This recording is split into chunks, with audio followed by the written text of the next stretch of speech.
Hello everyone, I am Tacit and welcome to the Gems of War stream. So today we got ourselves a Vault event. It is of course lasting all weekend as it normally does. It'll be lasting all of today, all of Saturday, and all of Sunday for as at this exact moment in time, the next 2 days and 15 hours. This is the best time in the game to ever be farming for resources, so definitely worth considering if you have some spare time this weekend. It's definitely good to put it at least like 5 or 6 hours or so because there's a lot of pity keys initially at the beginning of the event. Oh yeah, we can't see it right now because we have a pet, but we only need to find 5 gnomes to get our very first vault key, and then it just keeps going from there, increasing by 5 each time. However, unlike the arena event, it's actually scaled in a way that's pretty worth it. We normally go for the first 8 or 9 keys or so, though some people might go for a dozen or a few dozen, depends how long you really play. But definitely advise putting at least like 5-6 hours or so into it this weekend. The easiest way to go do it is to quick kill explore. There's 2 different ways to do it. You can run Rowan quick kill at level 2, 3, or 4 explore, using like Rowan into Leprechaun with half mana starts off of Mirage Queen. And the other alternative is to also, why is my live chat not working? 1 second. I can see it on stream, but I can't see it on my other screen. And the other method is to use Phoenicia on Explore 5 or 6, which is likely what we'll be doing. We tried it last time and it worked out pretty well, and we'll be sticking to it. Okay, there we go. Now we can see chat. Hello, GJ Ram. Hello, Elite Gaming. Hello, Mehmet. And hello, everyone else. Welcome, welcome. Okay, so let's go change into our team. So obviously we will be running the Phoenicia build, as I just mentioned, specifically this team. Phoenicia, Leprechaun, Mirage Queen, and Tink Steam Whistle. You can replace this with Hero with Red Storm if you want to go and level up a Hero class. However, we're just using it with that because of the Double Storm, which from some testing does seem to actually give a little bit more mana than if you were to just use a single Red Storm. So worth considering if you already have all the Hero classes maxed. But yeah, that's what we'll be running with. As far as location, I believe Golvania works. Let me double check. I know Golvania has none of the really annoying mechanics. There are several locations where we can do this, but let me see if Golvania is. I really want to get 10% bonus on Golvania already as well. Where is my Phoenicia? There you are. I believe it's enough damage. Oh, we don't have to set to magic right now, though. That would help. You kind of need to be set to magic, or it's definitely not going to be enough damage. That would definitely help. Let's see, move that over. Alright, we're going to need to go get all of our mana again since we don't have set to magic right now. I don't believe we are. Luckily she has that little random burn, so at least she gets to speed it up a little bit there when we fail like that. Let's set to magic now. There we go. All of our problems have been solved. Oh, we even have 20% extra right now on it. Nice. Because one other thing we'll passively be able to get done while doing this is we're going to be able to earn... tokens. And right now we are exceedingly close to actually getting all the achievements in the game. There are 2 things we're basically hunting for right now. And those 2 things are all the way down here. So we need to get 8 more troops to gold medal, which will get a bunch of tokens while we're doing this, since you generally do it in Explore, and what we'll be doing in Explore 6 the whole time. And the other one is win an epic vault key, and vault keys are obtained as a random drop from gnomes, about a 1 in 10 whenever you get a vault key. So hopefully we'll be able to get some. Keep in mind your pity keys do not count towards this. However, any vault keys that you do open do. So we might open some vault keys and see if we can get and finally end up getting this epic vault key. If we don't end up getting it from normal drops, we'll have to wait and see. But hopefully we can get it from normal drops. I don't even have a tracker for epic vault keys because I have a feeling it might be 0, but obviously we do want at least 1 so we can get the achievement. They're only about 3 times better on average than a normal vault key. However, they are so much rarer than 3 times, despite their loot only being about 3 times better. Also, I am using controller right now so we can go a bit quicker. It is advised if you have a spare controller while you're on PC version, as it does speed things up. And I just use a Joy-Con for it. It's one of the few times I'll use a Joy-Con on PC rather than a Switch Pro controller, and the main reason for that is it's one-handed and it has a little strap, so it actually works out quite conveniently. It might actually be the best controller for doing this. So I wouldn't go out of your way to go get one just for it. Also, why on earth are you not killing in one shot? What are you doing? Is that normal that it doesn't? Or was I doing it last time that it was? Or was it Golvania? Because ideally, obviously, we want it one-shotting every time on Explore 6. It is slightly problematic when it's not. Could just be there was way too few reds on the board. Hey, we already got our first Volkey. Also, at our third Volkey, we'll hand out a code. Let's see. We got 1 and 0 pities. So I think we're pretty close to our first pity key. Because I think that's, what, our third gnome so far? Fourth gnome already? Well, there we go, first Volkey. Vault keys, of course, are really valuable loot. They have a lot of insanely good drops. You can get 100 gems, 250 gems. You can get 20 gem keys, 15 event keys. Cedric Sparkle Sack, which is a pretty good troop. Heart of Rage is in drop table for Vault keys now, too. So do be mindful of that if you don't have any copies of it, or if you want to get it maxed, or if you lost your copy from creating Enraged Carandera.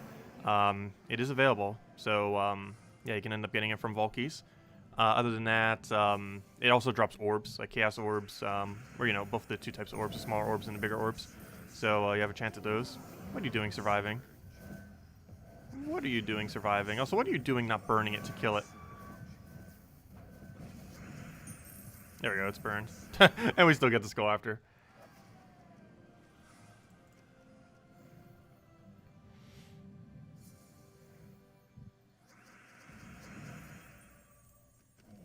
Oh yeah, Golvania does have Red Storm, which disrupts it at start.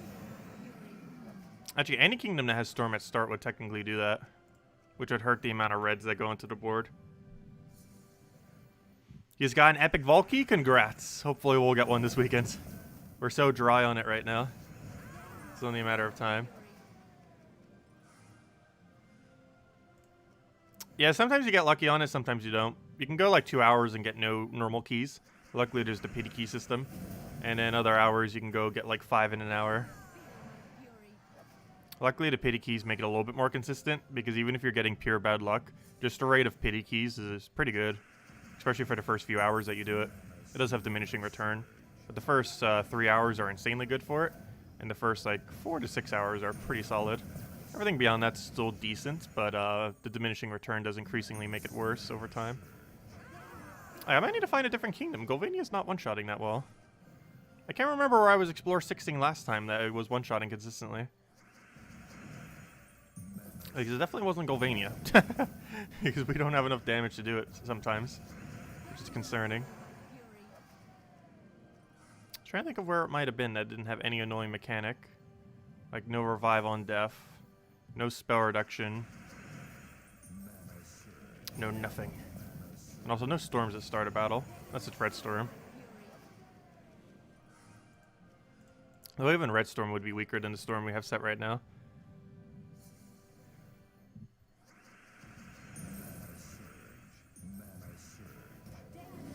Look at that 3 HP. Broken Spire is better. We could try Broken Spire. Does Broken Spire have 25% reduction? I don't think it does. Let's see. Oh yeah, Broken Spire might have been where we were earlier. I need to reset it though. Oh, it does have an Empower Troop, which can delay you, but that's not too big a deal if it one-shots. More so the issue would be the fact that it gains a life off of that. We'll give it a shot. Let's give it a shot.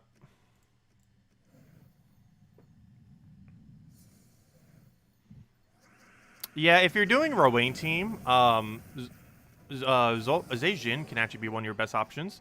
And the main reason for this is if you're leveling up a random hero class, there's a troop there that'll give you Green Storm at start of battle. It is the only troop in the game that has Green Storm at the start of battle as it currently stands.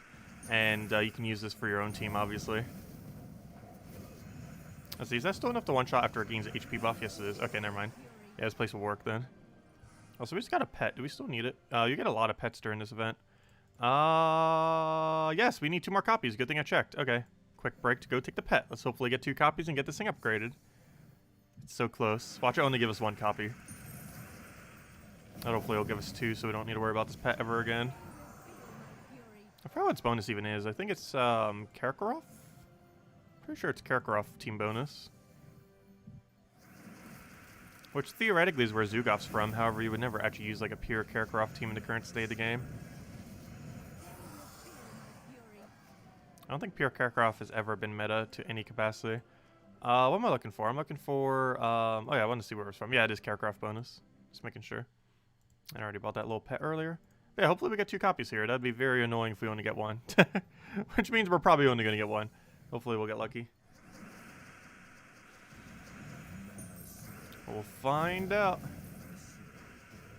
And one nice thing about this metal build as well as the team in general, is you could use a pretty similar team for your pet battles as well. So you can just go from one to the other. Don't even need to switch your metals and be good to go without changing anything.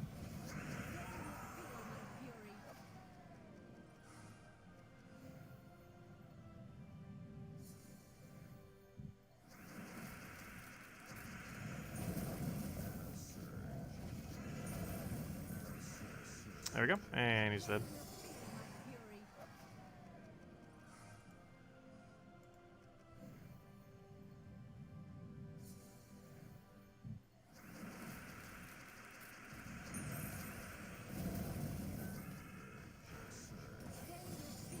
Oh no!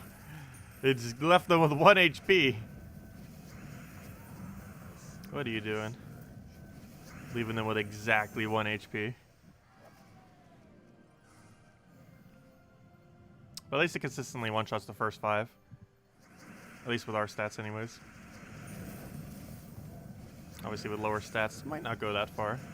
But it can consistently one-shot the first 5, and sometimes can one-shot the 6. It depends on the battle and how many reds are on the board.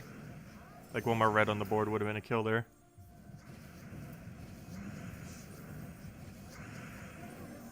Hello Dylan, welcome. You got 16 gem keys from a vault, nice. Wait, what difficulty were you on that you got 16? I thought the default was 20. Are you sure it wasn't event keys? Because I'm pretty sure the default for gem keys is 20+%. Meaning you could hit 24. And event keys was 15+%. And if you did 20%, you can hit... I'm not sure what you can actually hit. I think it's 18? Oh, you did on the lowest difficulty? You should always try doing them on the highest difficulty. If you need an option to do it earlier in the game, run Mang with Titan.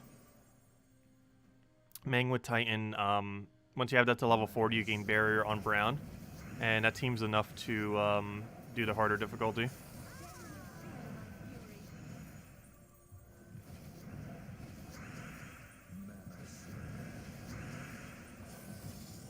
Another 1 HP. What are you doing? There we go. How can you see an unowned weapon perk? It's not possible. You have to look at a third-party source. But there's no way to do it in-game. The only way you could do it is go to... Hey, we got 3 copies of it. Nice. We can actually go max it out. But the only way you could do it is to go to a third-party source. I believe it might be on Terran's World. I know for sure it's on Gems of War database. Does Terran's World have it too? I think it does. But they both would work. Either gemsofwardb.com, and it's underneath the weapon section. Underneath weapons is a table, I guess, sure. Let's see. And then we just control find whatever weapon you want. Let's say we wanted rope dart, for example. Oh wait, I could just put it here. I don't need to control find it. Rope dart, I forgot. Just put it right there. It'll load. And you can see what the perks are right here. And I believe we can even hover over it to see what they do over here. Oh no, it just breaks it down. So as you can see, here are all the perks for it. It has those stat gains, and it gains 2 attack from the first one whenever it casts. Tangle first enemy, which is the main reason, or the main good thing on it. That and the gain extra turn. That in particular being the whole thing that makes it meta. That combination of 2 things, and destroy 3 random red gems. But yeah, you can check it that way. And the other alternative is, I believe they're on Terran's World as well. If we go to terransworld.com, if I could type today, I can't type this morning, and you go over to weapons, it's also over here, and then you just type in what you want over here, rope dart again, and rope dart? Rope dart! Where are you? Oh wait, oops, these are all the spoiler ones, whoops. You'd have to go click on, this page is slightly broken when it's open through Steam, show all weapons. Because those were the spoiler weapons. Here are all the weapons. That's why it didn't show up. And then you type in the weapon you're looking for. There it is. And hovering over these will tell you what they do. Mighty 2 attack, Tangle first enemy, 3 red destroy, and of course the extra turn. But that's how you check them. But there you go. But yeah, there's no way to do it in-game. You have to use a third-party source. Alright, let's go upgrade this pet. He's got a the upgrade for it. Let's see, we'll go over here, go to upgradable. And let's go get this thing upgraded. which gives us a Kakarot bonus, which we'll almost never use, but at least it's another max pet for Kakarot. I think this is our third? Second or third? I think it's third. Easy way to check. Go to Kakarot. Or Karakov, however you say it. Where is the Kakarot Kingdom? There you are. Yeah, there's 3 max pets. Actually, that's every single pet in the Kingdom max now. Nice. There we go. Okay, anyways. Let's go back to the grind. Oh, wait, I think we just got an orb from that, too, didn't we? Yeah, blue, go. Give us that blue orb. That is very much not a blue orb. Alright, let's keep grinding. Hey, what did we go for Adventure Board? I didn't check this morning. Just a little bit of gems. Okay, let's go back to Broken Spire. Keep grinding. To the grind! Can we get a like spike? We could try hitting 10. We'll hand out code once we hit 3 Vault Keys. Normally that like spikes the stream. Let's see, we'll throw that down. Oh, so hello, Neotur. Hello, Marco. When I said hi to. Oh, so hello, Friginator and Paul. Also, congrats on your first Vault Key.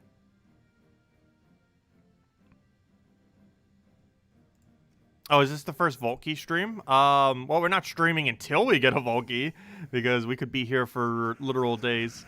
But, we're hopefully getting the Vault Key this weekend. If we do or not is questionable. There have been people who grinded like upwards of 30 hours on a Vault weekend and still didn't get it. And we still have yet to get one up to this point, despite the amount of grinding we've done. Did I see the flash offer? It's just a Vault Key and 100 gems, isn't it? What, is it an epic Vault Key right now? That'd be funny. I'm pretty sure it's a normal Vault Key. It's the same offer that it always is. I don't think it was any different.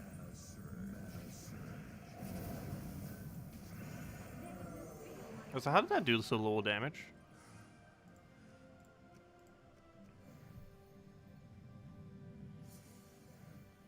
Yeah, I'll go check it again, but I'm pretty sure it's just a normal 100 gem into a Vault Key. Which is okay value.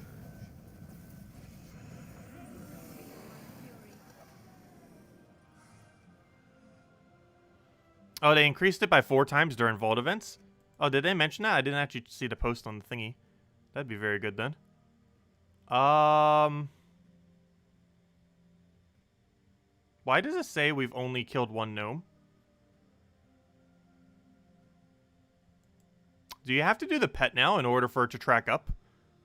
Hold up. Did they change that? You might have to have your pet done for this to be able to tick up. Why does it only show 1 out of 5?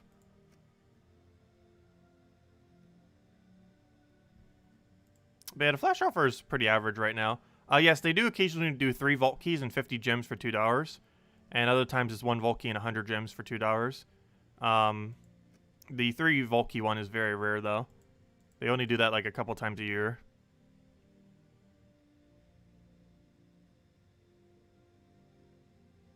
It doesn't count inside a Vault... Vault what?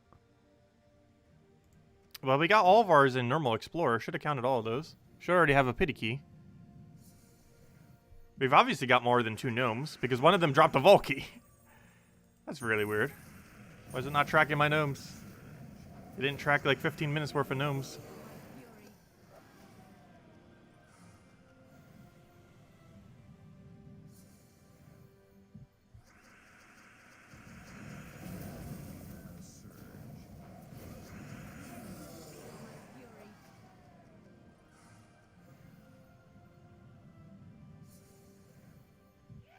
Alright, let's see if this gnome counts.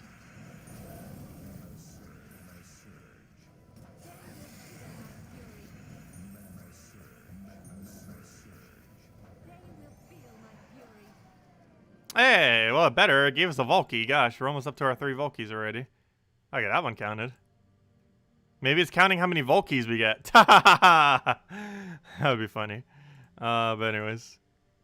Because currently it's only showing we killed 2 gnomes. And there's so many Vault Keys we have now.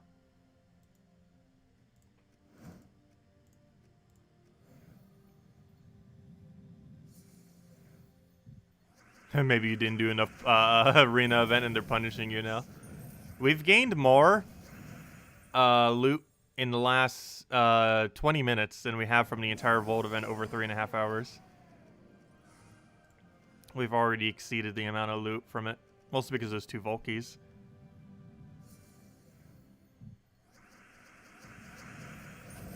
Like, I could open them right now, and 1 Vault key will have more loot than probably the entirety of yesterday, or I mean Wednesday. Actually, we should go do that just to show it. Haha. Let's go do it. Let's see. Let's go open 2 keys.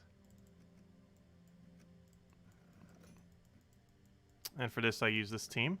It is Doom Scythe, Rowan, Leprechaun, and Mirage Queen. Let me go open the 2 keys right now.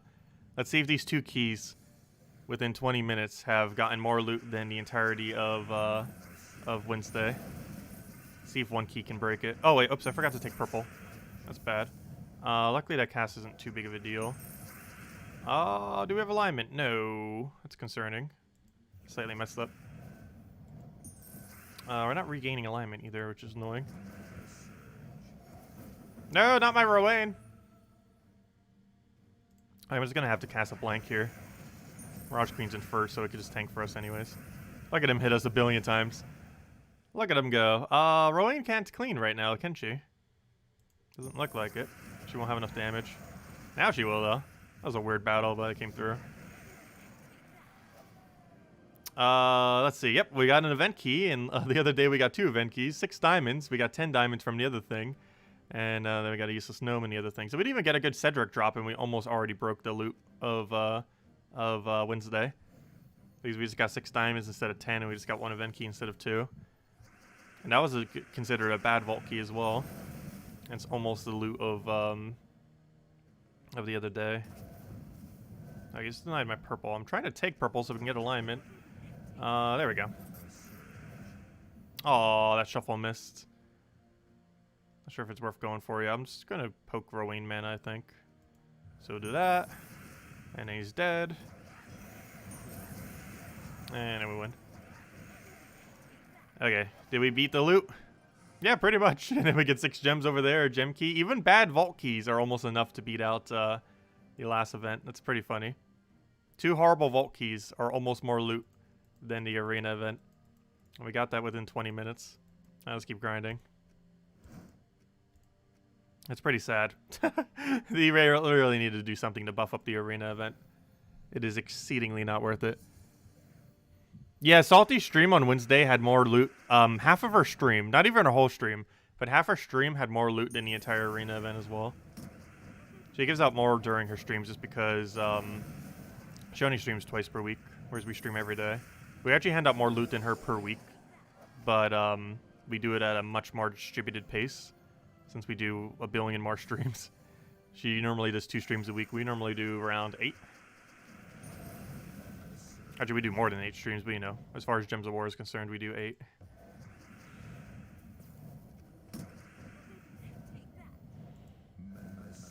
Oh, wait, why am I still using this team? I just realized I'm even using the wrong team right now. That's not the team I want. Well, I guess it worked. That was a lot slower than the other thing, obviously. Let me switch back.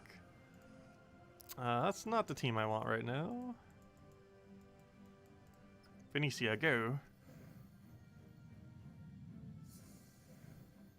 The last reward should be a major orb. I don't think they would ever do that.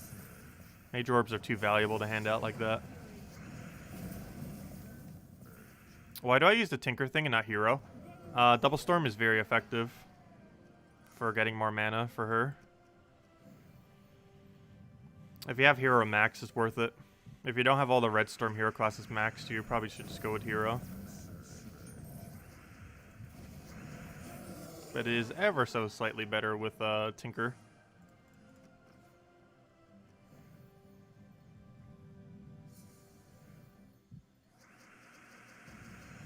Haha, there's no difference between minor and major orbs of growth. There kind of is. A major's worth like a little over a few thousand souls, whereas the minor at most is only worth 1,000 souls. Also, what is with this thing not consistently one-shotting anymore? Oh, you know what? We don't have +6 magic right now. We don't have any plus magic. Ah. I figured out why we're not one-shotting. Okay, we might just need to do Explore 5 then. I forgot, we don't have any magic bonus right now from the Battle Pass thingy. Or whatever it's called. From the campaign. We have 0. We have the exact number of 0 magic. We don't have any magic till next week. Ah, I might need to go down to Explore 5 then. Interesting. Alright, we're gonna have to do Explore 5. We need the consistent kill so we kill them quicker. Yeah, I think that's what's doing it. Because 6 magic is 12 damage, 4 magic is 8 damage. A lot of places have high HP though. There's at least one high durability troop in every kingdom.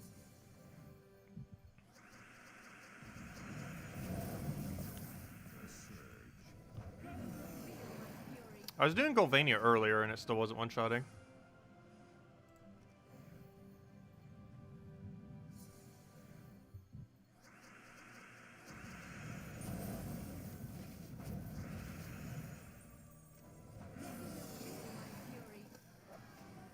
But yeah, they are looking into reworking the arena event. How they're going to, we don't know. But before we get the weekend-long one, we will hopefully have a small rework to it. We'll probably have more info once it gets released.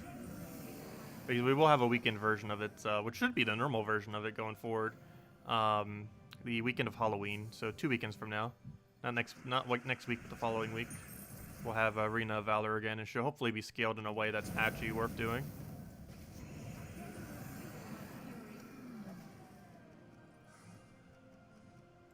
I forgot, you can't spam through that screen. It won't let you.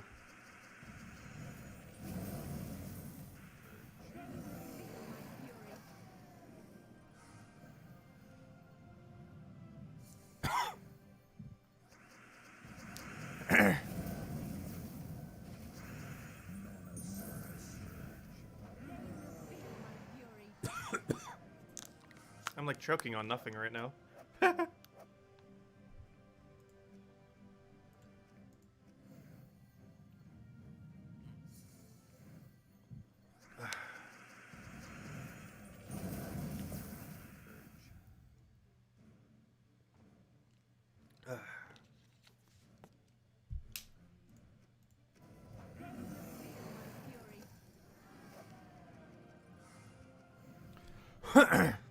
Okay.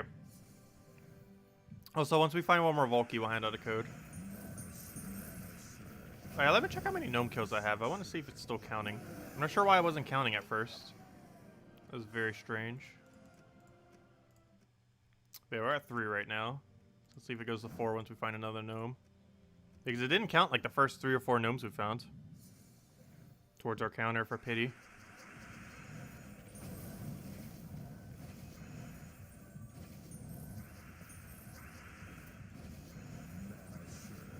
Hello, Oif!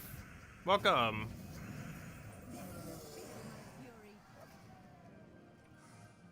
Also, hello, Bandit Gaming.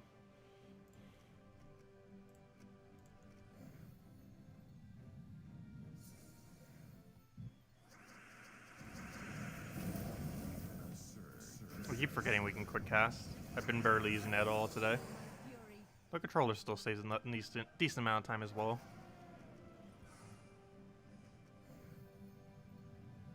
Is Enraged Carandera worth crafting? No. And the main reason I say this is because we might get another one in the near future. And if we do, it's probably better than Enraged Carandera. Alright, that gnome counted. Let's just keep checking if gnomes count. This next one does. I'm not sure why it didn't count our first few gnomes, but it didn't. It's very strange.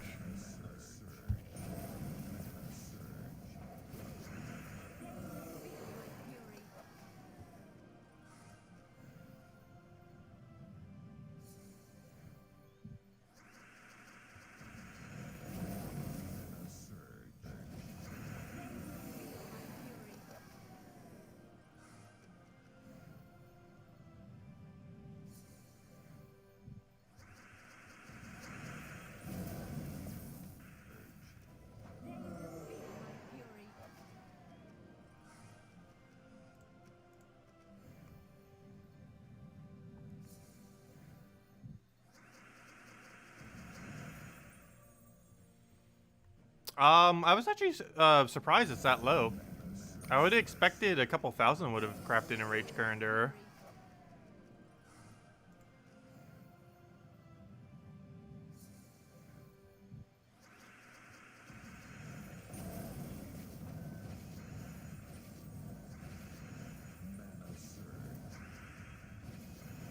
What are my plans for the weekend?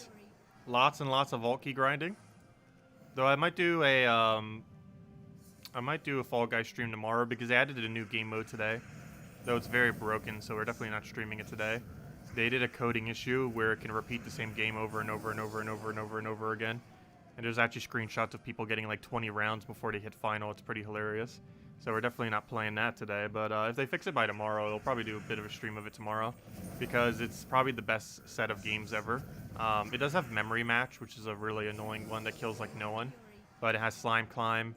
It has Rollout. It has Jump Showdown and Hexagon as finals.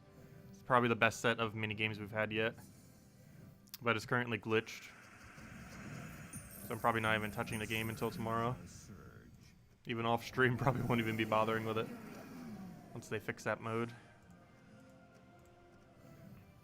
I assume it would be fixed by tomorrow. If it is, we'll stream it. And other than that, we'll pretty much only be doing Vault Event.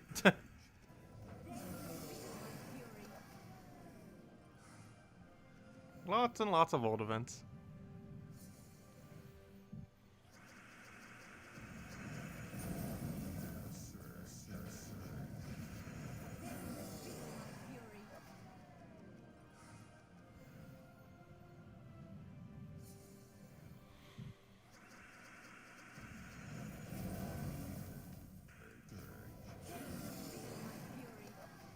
Hello, Chad. Welcome.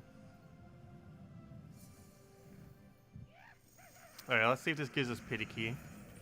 No, I'm counting 3 normal keys, not 3 pity keys for the code.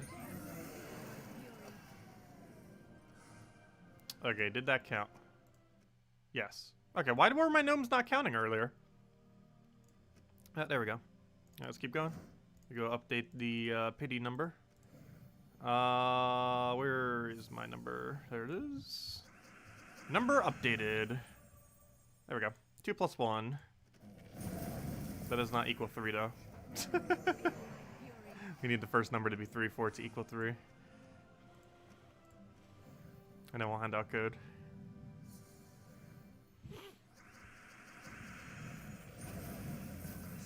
We have pretty good first hour. Half an hour and we already hit 3.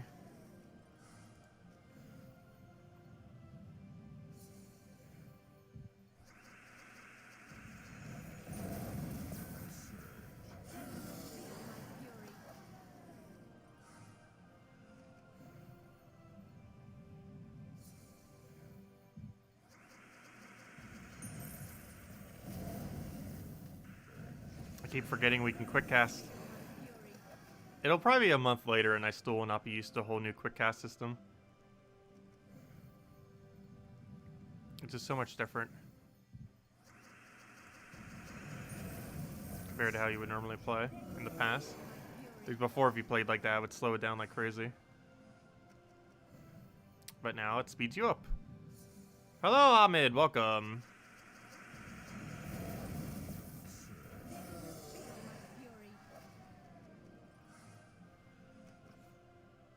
Already another chest. Nice. Oh, and a gnome.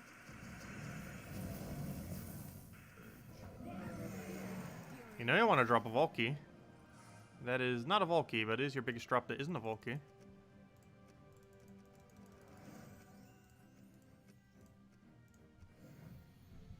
Okay, let me go check the forum real quick. I haven't actually checked it this morning. To the forum! Like, someone said they buffed the epic vault key chance by like 4 times. I want to see that as physical text. Come on, why is it not working? There it goes. New tabs or new thingies? New posts, I mean. What's under here?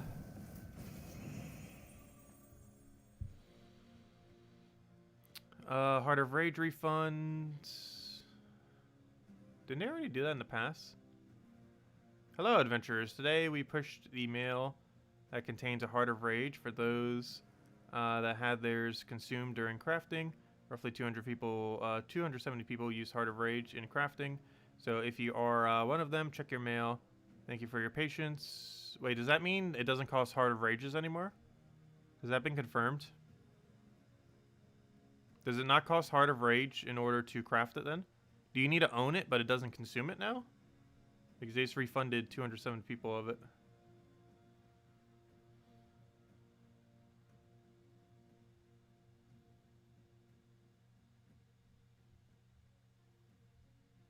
Oh, so I don't see anything on the Vault Key buff. What does the Epic Vault Key drop? The same thing as a normal Vault Key, but at much higher amounts. It drops anywhere from like 2 times to 5 times more of a given drop.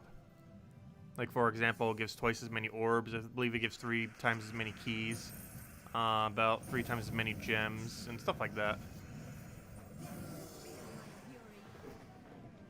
But the loot is about 2 to 5 times better than a normal Vault Key. But it has all the same drops as a normal Vault Key.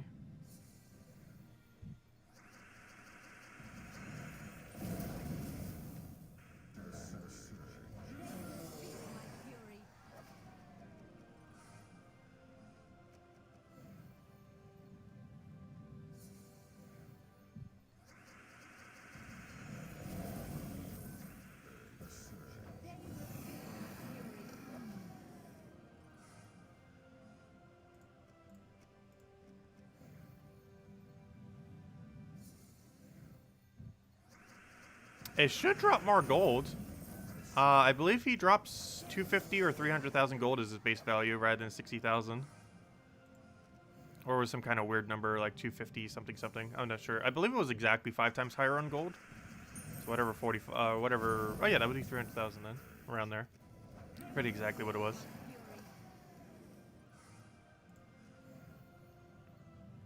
Oh, someone has mentioned they gotten like 6-digit gold number from it.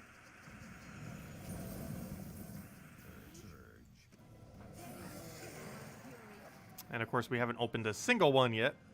Also, we just got 3 minor browns. 2 from the gnome, 1 from the actual drop.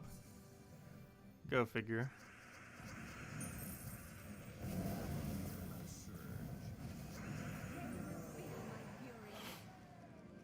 Also, we gained a level off stream. I think I was taking a pet and it's like, oh, we gained a level. 10 more levels until 1,600. In which I believe we gain +1 armor. If I remember correctly.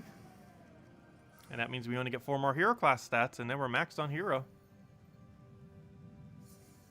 Theoretically, for ultra insane endgame, level 2000 is technically maxed. It does keep going higher than 2000, but theoretically, level 2000 is max level in the game because you effectively have max stats on your hero at that point. So even though it technically goes further, it's more of a cosmetic sense in that it's going further. Because you don't really get more powerful beyond level 2000.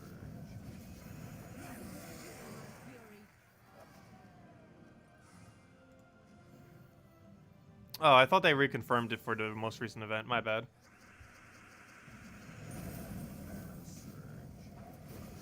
Because that seems like something they would advertise.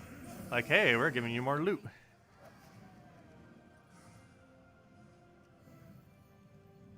That would generally be something you would mention.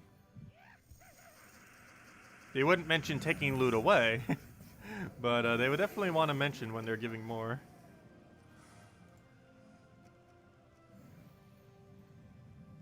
Or re-mention it.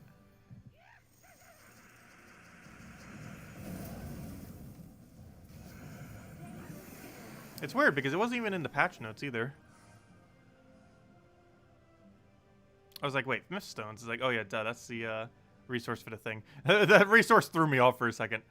And then it's like, duh, we're doing Explorer. It's just because it was 15. And normally I'm so used to seeing a value that's like 70, 80, or 90 for Miststones. Because whenever we do, you know, Explore 12.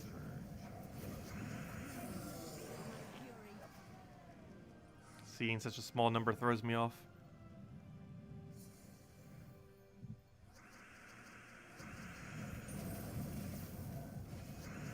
I could take an extra turn there for it. Oh well.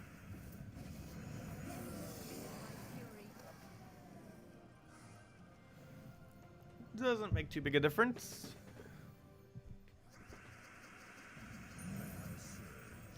I haven't been getting too many of them, but 5 times green and 5 times yellow, both full mana us.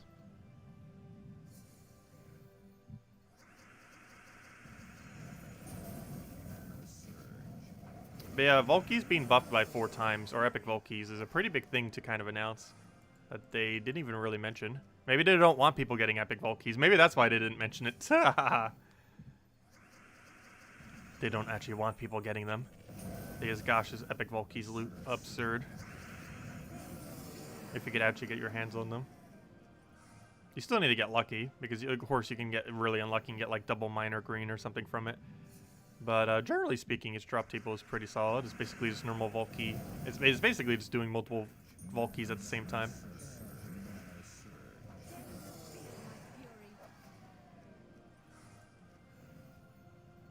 Though one could argue that 3 Volkeys is actually more loot than a single Epic Volkey.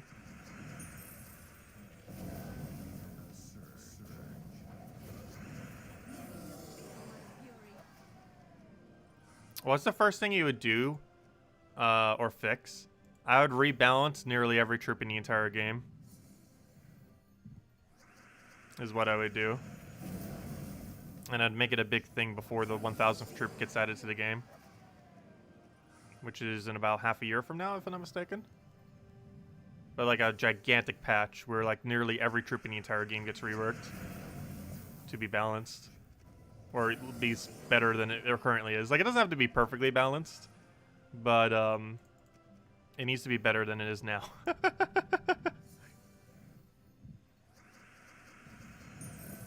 Like a celebration right before the 1000th troop. Or exactly at the 1000th troop. That rebalances pretty much every troop in the game, or at least the ones that obviously need it, which is almost every troop in the entire game. Like at least 3/4 of them need some form of rebalance in one direction or the other. Normally in a buff direction.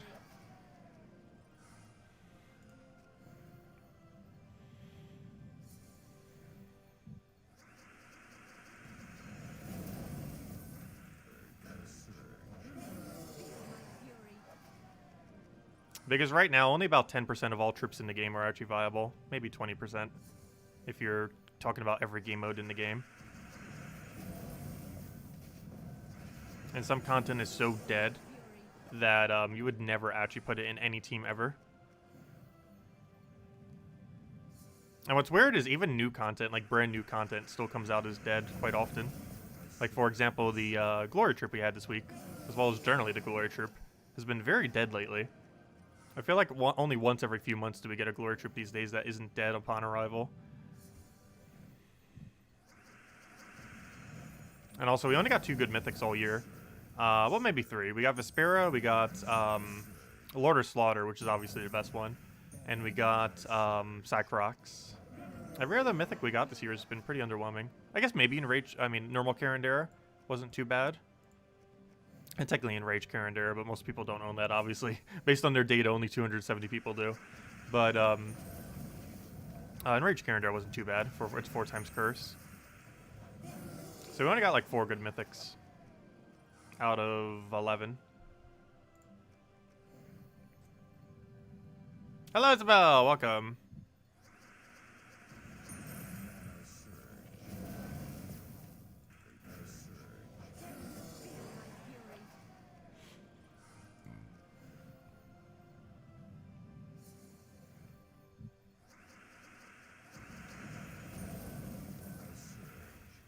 But yeah, we're getting pretty close to the 1000th troop. I hope they do something big for it. And just doesn't go by like another day. Because we were at, it's still a little while away. But in Gems of War time, it's soon. But there are currently 891 troops in the game. And on average, we get like about a dozen per month. So we're pretty close. Like summer next year, we could potentially have 1,000 troops in the game. At summer of next year. We are very close.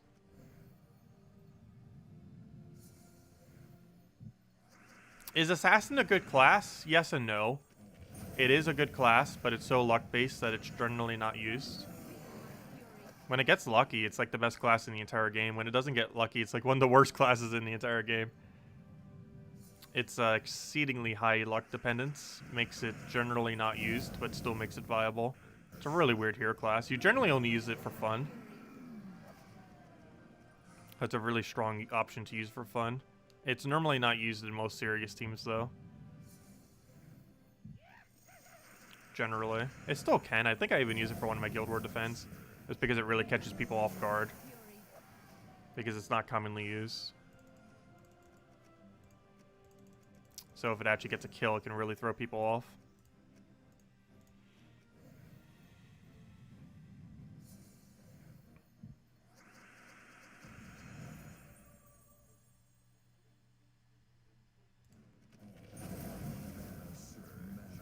Yeah, they still haven't fixed Vashtagan. Vashtagan has a bug that Black Beast used to have, and they fixed it for Black Beast ages ago. However, when they released Vashtagan, they never thought, oh, we have a troop that's kind of like this that we had to make a different change for. We should probably do this to Vashtagan. That never actually processed through them. So Vashtagan has the bug, but Black Beast doesn't. So there's actually many situations where a ultra rare is better than a mythic, where the mythic is based on that ultra rare. Yet because the ultra rare has the bug fix and the mythic doesn't, it actually is almost more viable than it. The big bug with it is barrier interaction. So Black Beast has a invisible dispel on his ability so that it gets rid of barrier. Vashtagan does not. So if you try to devour something on your team that has barrier, it won't devour it. It's very weird. It's a weird mechanic. Also, if they have immune to it, it also won't. But actually, I believe that's the case in Black Beast. But it still has weird interactions compared to Black Beast that makes it just not viable to use. And it could be fixed very easily just by adding a invisible dispel to its ability to whatever it targets on your team.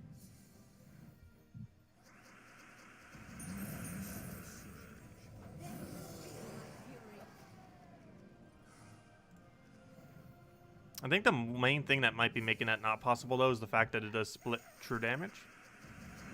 And that might mess up with the coding, because then it might try cursing all the enemies as well, or dispelling them. Though that wouldn't be a bad thing, giving Vashtagan a 4 times dispel on the enemy, as well as the thing he targets on your team. That would actually be perfectly fine. That wouldn't break him at all.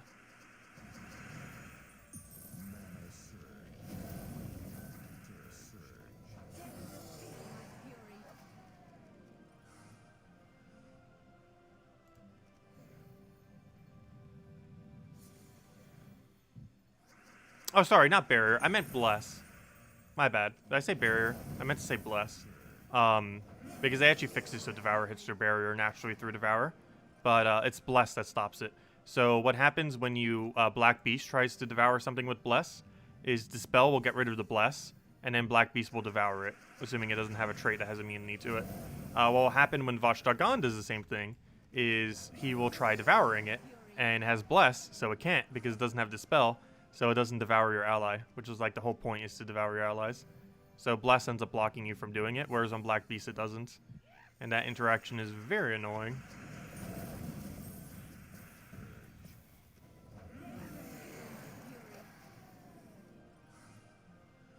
But yeah, there is actually a invisible dispel on Devour. Or not a dispel, but a it hits through barrier and stuff like that. They did that in an update about a year ago or so, or a year and a half.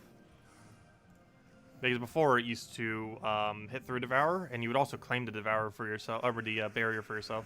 I mean, it would hit through barrier, and it would claim the barrier for yourself, the Devour mechanic, but that's not the case anymore. Now barrier will just block it out. Also, one really weird interaction that I'm not even sure if it's a bug or intended, but it hasn't been changed since Deathmark has existed, is whenever Deathmark triggers on barrier, it will break the barrier, but it doesn't remove the Deathmark. I'm still not sure if this is a bug that they just kind of forgot about forever, or if this is intended. Because it's a very weird intended mechanic, if it is intended. It just doesn't seem like how it should work. But it does. Also, hello, Dev. Welcome.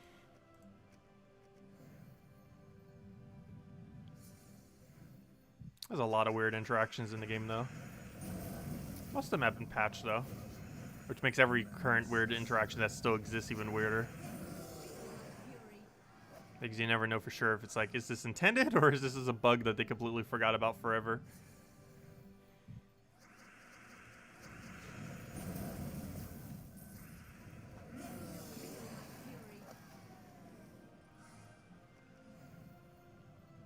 If anyone else has any other questions or anything you want me to go over, let me know. Because Vault grinding streams generally have the most amount of downtime to talk about literally whatever. Since it's pretty spammable with barely even looking at the screen. I can almost just keep mashing this A button and it does like 90% of the battle for us. Just spam click the A button.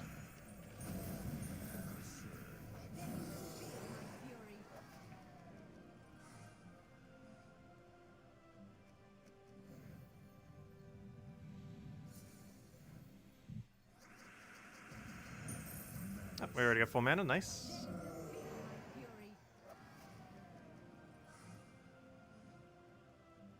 Also, we might need to restart the game soon. There's still a weird controller glitch where it lags over time.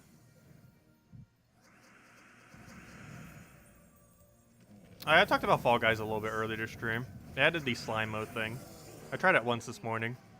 It's currently bugged at the moment, though, because you can get the same round over and over and over again. And they're all survival rounds, so many of these rounds, 0 people can die. So they accidentally made the game almost unbeatable. And there's some people that go for like 15 rounds, and it takes like an hour. So I'm not playing that till at least tomorrow, and hopefully they have it fixed by then. Because Fall Guys is very broken right now. Huge oversight on their part. Yeah, it's on slime stages now, as an option. It has all the best stages except Perfect Match, which is awful. But all the rest of them are good. Once they fix the glitch, we'll do it tomorrow. Assuming it's fixed tomorrow, otherwise we won't do it tomorrow. But I assume they'll fix it by later today. Because that's a pretty huge issue that makes the game mode pretty much unplayable. Because it takes like 1 hour to get through a single round. Or a single cycle of rounds. That time would be much better spent on Valkyries.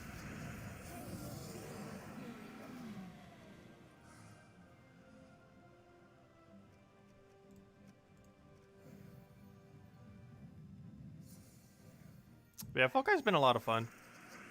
And it got me a bit into the Battle Royale genre.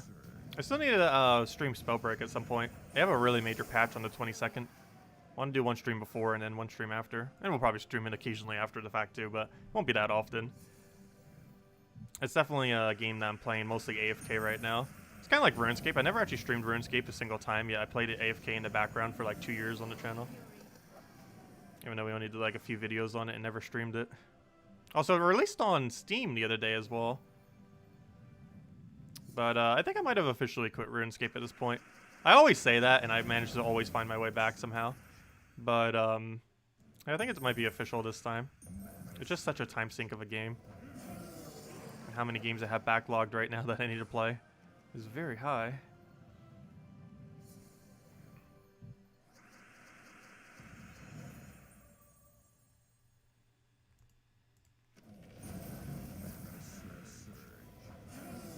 Yeah, the arena reorg that they did is kind of weird.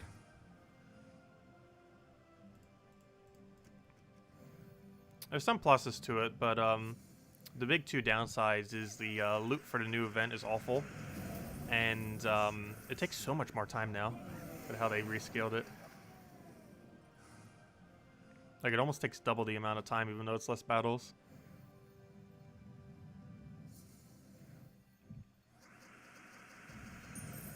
Yeah, Spellbreak is interesting. I normally absolutely hate first-person shooters, but it plays a lot more like a multiplayer online battle arena.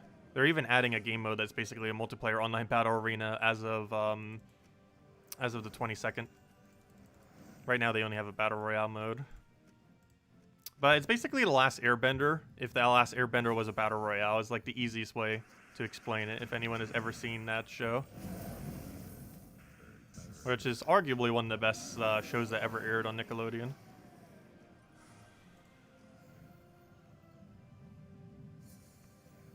But it's basically that show, if it was a battle royale.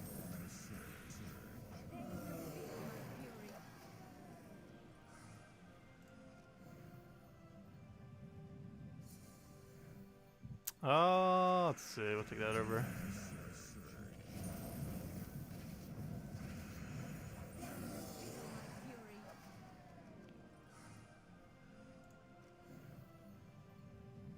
It's a decent sized player base too. I think it might even be slightly bigger than Gems of War.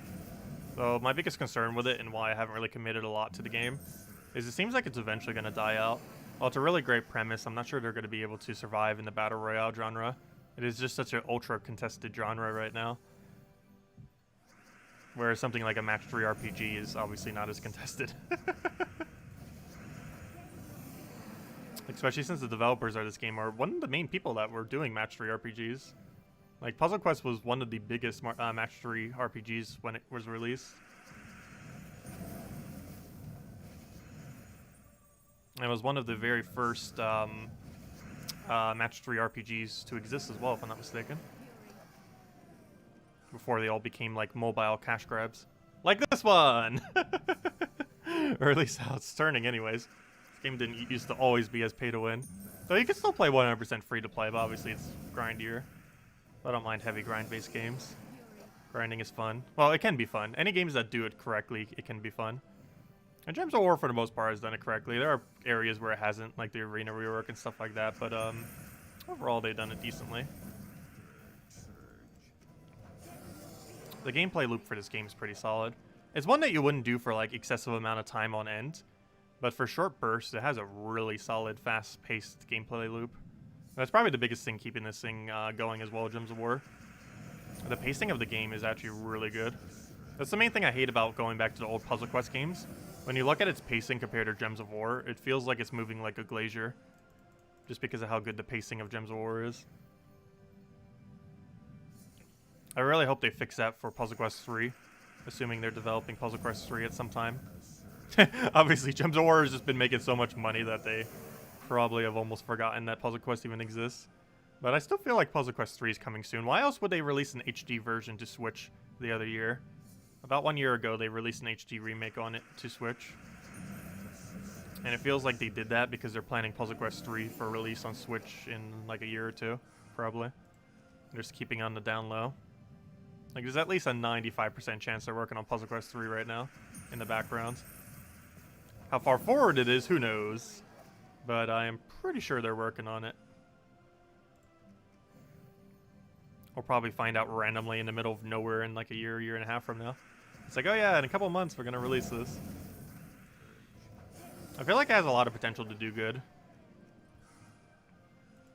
Because it'll be the first time they release a match 3 game where it's actually popular because of Gems of War and not because of Puzzle Quest, which would be kind of funny. Because the main thing that got Gems of War started was all the people who already knew about Puzzle Quest. But now, the next Puzzle Quest game is basically going to be launched by all the people who know Gems of War, rather than all the people who know Puzzle Quest, which I find to be kind of funny. The exact inverse is going to happen.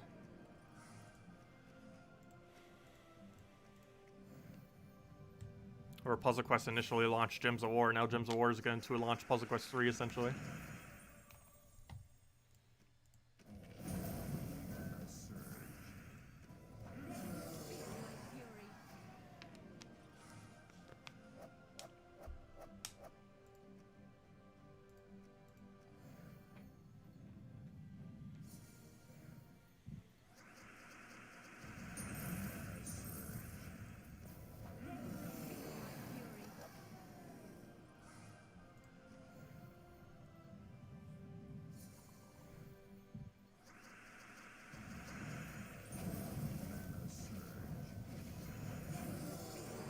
Oh, so hello, Etam. Welcome.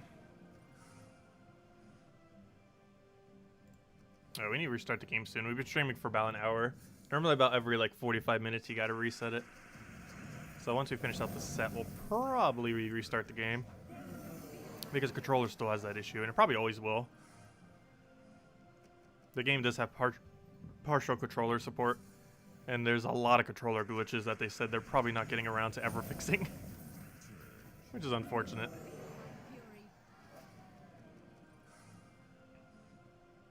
Because there's at least like 30 different controller glitches in the game. Most of which aren't really that consequential, but they do waste time. Okay, let me restart the game. Restart time. I said, hello, Haley. Welcome.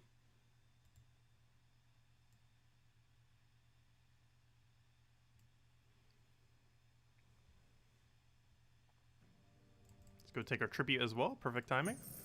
19 gems. There's our 2 pity keys. Okay, it looks like our pity keys are working correctly now. That's good. Before they were kind of being weird and not giving us credit for it when we were actually killing things. Which is obviously very bad.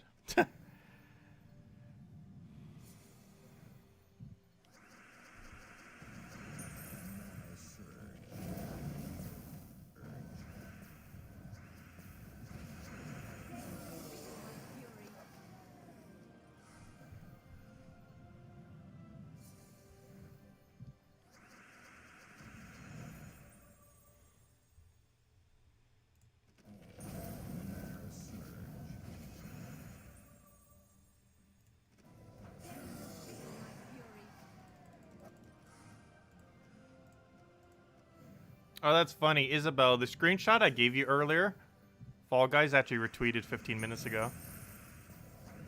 That's kind of funny. They found it. Yeah, how many matches was that? They did 14 matches just to win a final. That is absurd. We're not touching that game for the next day. 15 matches to win a final. That's basically an hour. That's like anywhere from like 40 minutes to an hour just to get to the end. That is absurd. Hello, Corey G. Welcome.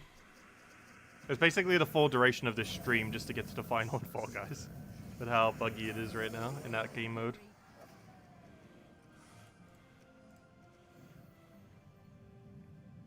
Because what happens is, since it's all survival minigames, a lot of them have a 0 minimum death kill. So if everyone lives, no one dies, and then it has to go to another elimination round, which will be another 0 elimination death kill. So you can basically have that go infinitely, where if you had a really good lobby of like 40 people left, no one would ever die. Unless they like really messed up or got bored and were like, I'm out of here.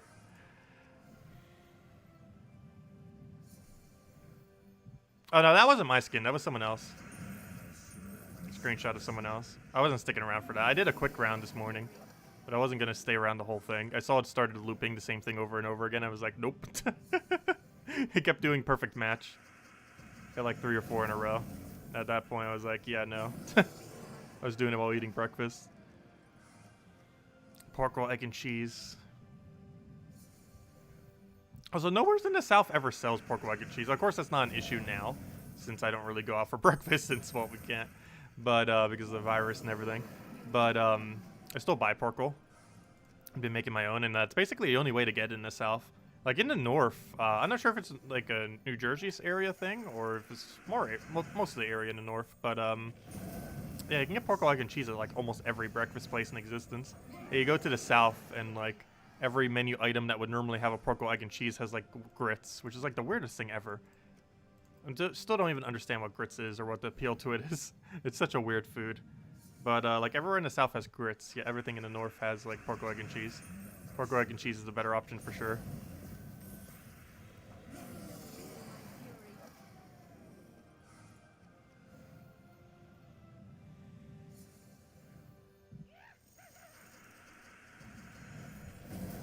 Yes, it's basically a stamina battle.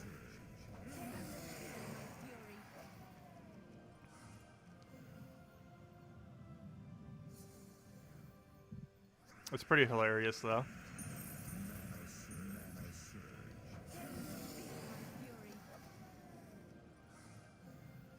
I almost feel like showing one on stream just because of how hilarious it is. Though it's complete torture, so I probably won't.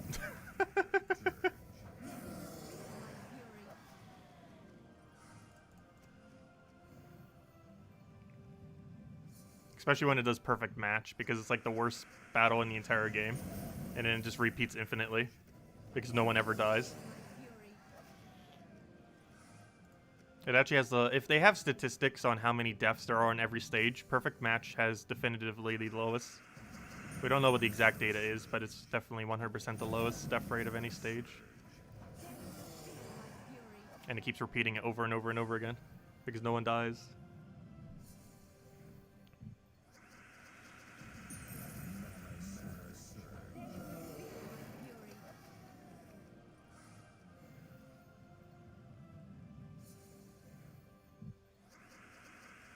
I always find it weird how games can have that huge a bug sometimes. I guess things just work differently on a live server. But how... I never understand sometimes, like, how exceedingly gigantic bugs get by sometimes. I feel like it's mostly just a lack of testing. Because they have to push it out in a timely manner, and then they don't bother testing. And game testers make, like, so little. And with how it is in the gaming industry these days, you can pretty much just find people to do it for free. So, like, people who are actually, like, professional at, like, testing things, like, don't normally, like, get paid anything. So, games don't normally get tested that well. Like, QA testers make, like, nothing. Yet they're extremely important to make sure a game isn't broken. And, like, almost every game in existence don't really have good QA. Because it's too expensive and they can get it for free. But the problem with getting people for free is obviously they won't be as good at doing it. Because for one, they're doing it for free, so obviously they're not going to do it too well. And they might not have experience actually doing it for games.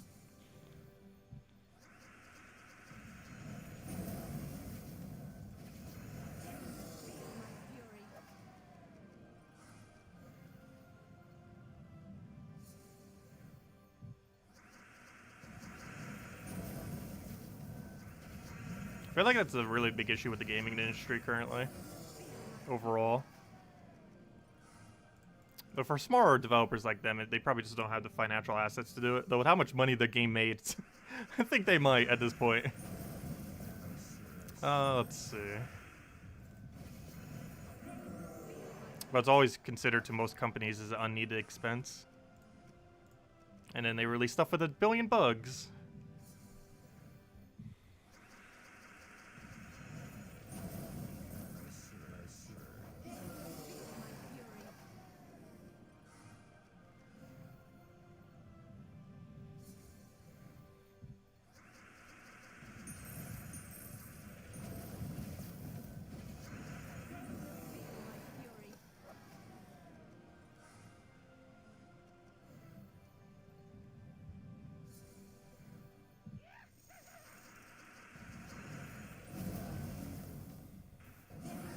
Come on, Epic Valky. That is the exact opposite of Epic Valky. That's the lowest drop you have.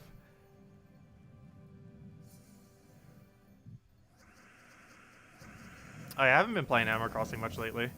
Still been checking most dailies, though.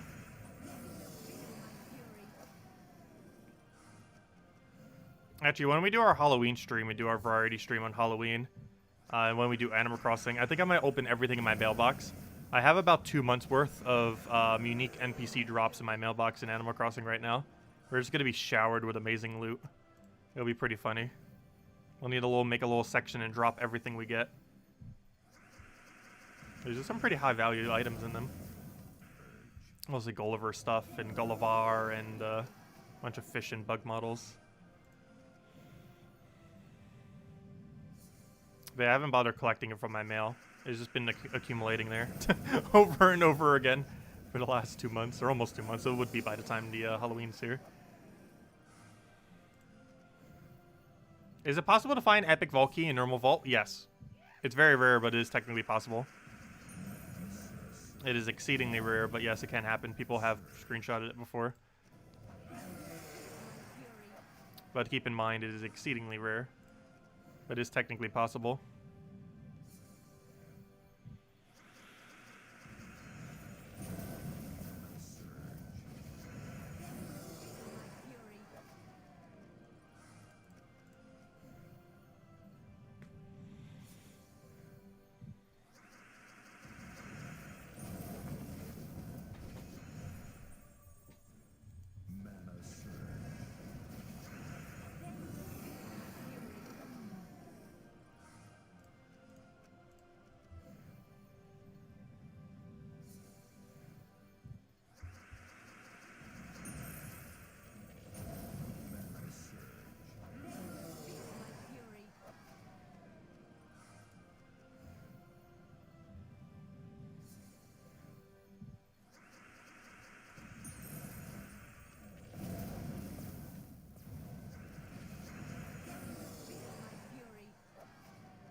Come on, where are all the Volkies at?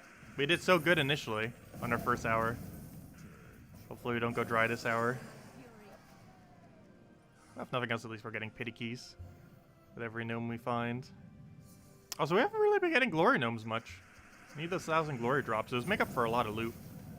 Glory gnome is absurdly good because every single one of its drops is worth so much gem value. Its 200 glory is worth about 10, or 1 gem key, which is worth about 10 gems.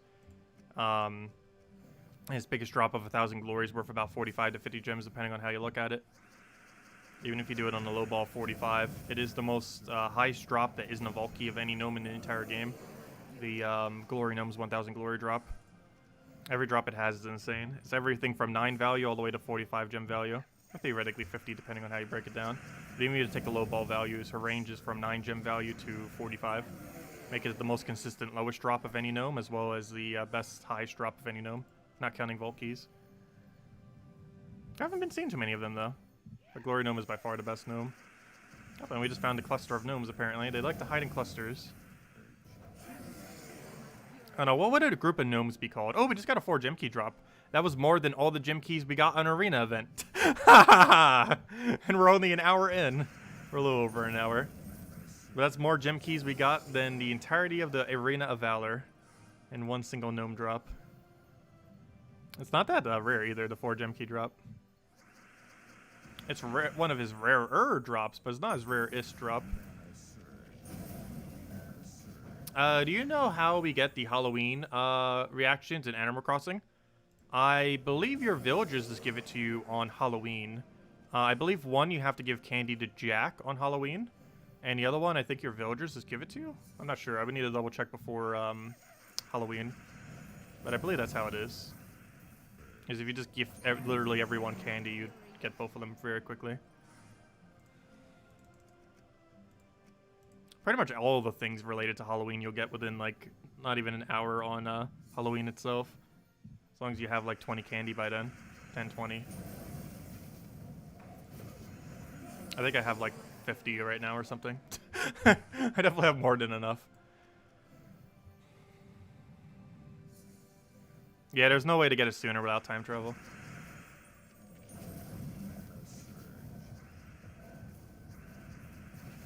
Four of the DIYs, the floor, the rug, the wall, Jack's outfits, and the 2 emotes are all locked on Halloween.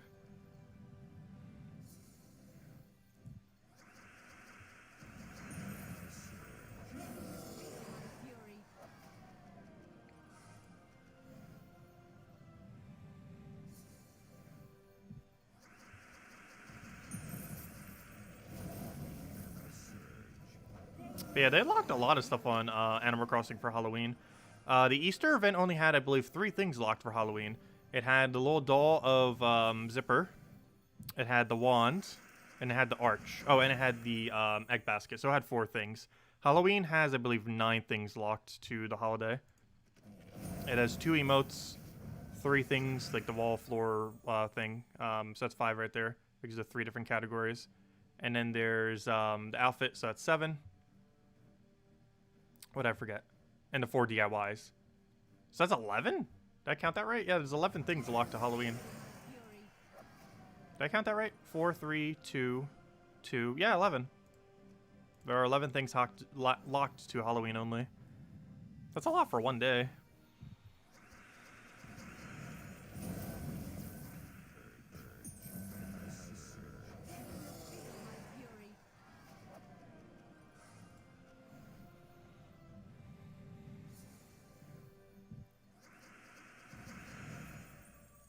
Let's see, we'll throw that down. Yeah, I never get time travel items early.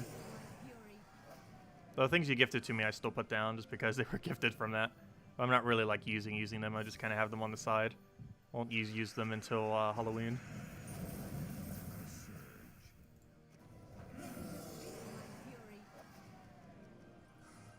But yeah, once March comes around, nothing will be a time travel item. Unless they do some kind of update where the new time travel items will come into the game.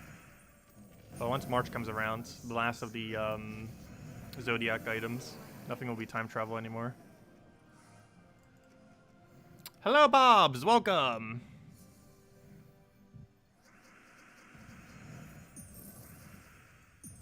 The only time travel items that exist currently in Animal Crossing are the Zodiac items. I don't think anything else. Oh, and the New Year's sparkler thingy or whatever it is, the light stick. But those are the only time travel items currently, I think. Oh, and some of the Christmas items. Because Southern Hemisphere wouldn't have had that because it hasn't been Christmas yet.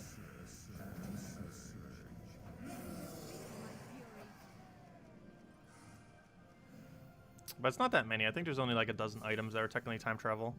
And all the Halloween stuff. Well, not all the Halloween, but the 11 items I just mentioned. Actually, 2 of them were. Or 3 of them. The wand is time travel. The table setting is time travel. And the big pumpkin is time travel.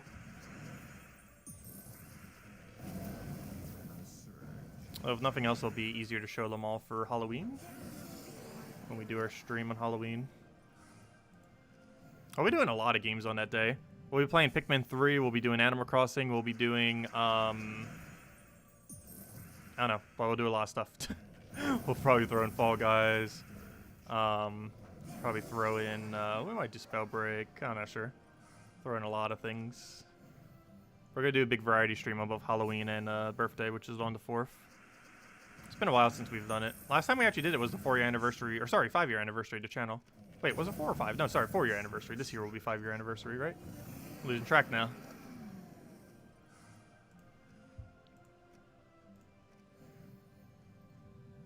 After 400 gnomes killed, you finally got an epic Volky. Nice! Congrats. Yeah, they did increase the rate of epic Volkies. I still haven't found one, though. But they increased it by about 4 times. So hopefully we get one this weekend. Currently, not so much. But hopefully we'll get it. Also, I'll have a redeem code once we hit the next Volky.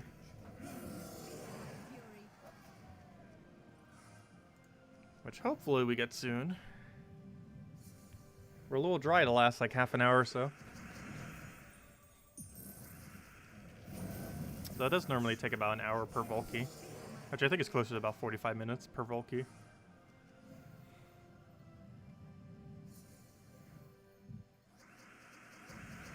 No, there's no way to know ahead of time what the mythics will be in Soulforge. There's no way to tell. That's why we always go over it every Monday. Because there's no way to know in advance. It gets determined randomly as soon as Monday comes around. So not even the developers know what's going to be. And there's no way to data mine it because it randomly gets chosen the day of. We know what it will choose from. Because it will have to cycle through every single thing at least once. However, what it will specifically be from that table, we don't know. Like, we might know what 20 mythics it could be, but we don't know what 4 out of those 20 it would be in a given week. So as the cycle gets thinner, we kind of know what it might be, but we never know exactly what it will be.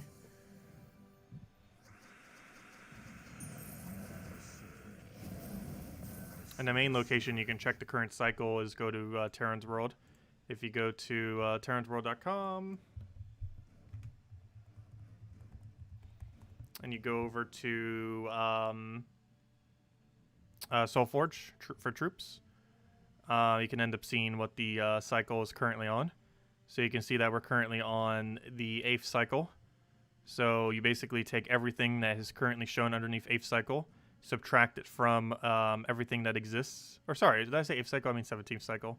8th cycle is for the legends. But you take basically everything that's on the 17th cycle right now, which is actually a lot of mythics. You subtract it from all the mythics in the game, and then whatever's still left is what will be potentially in Soulforge.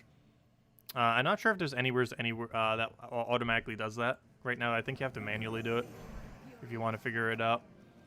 I don't think there's anywhere that compiles what all the remaining ones are. So if anyone does know where that is, do let me know. That's the closest thing we have to it. Basically tells you what has been on cycle, and then everything else that isn't mentioned there is potentially obtainable. So, for example, let's say we want Farish Ra as our option. Oops, why is Control Find not working? Oh, can you not do it on this thing? Oh, there it is. So let's say we want Farish Ra. We can see that Farish Ra has happened on this cycle, so he will be a little while before he comes back again. However, how about something like Phoenicia? I think she happened. Yeah, she happened. Let's see, what's another good troop? Let's say, what's a good troop that hasn't happened? Tina 9000. Tina 9000 has happened as well. Gosh, what's left? Let's go for a random one, Mistralis.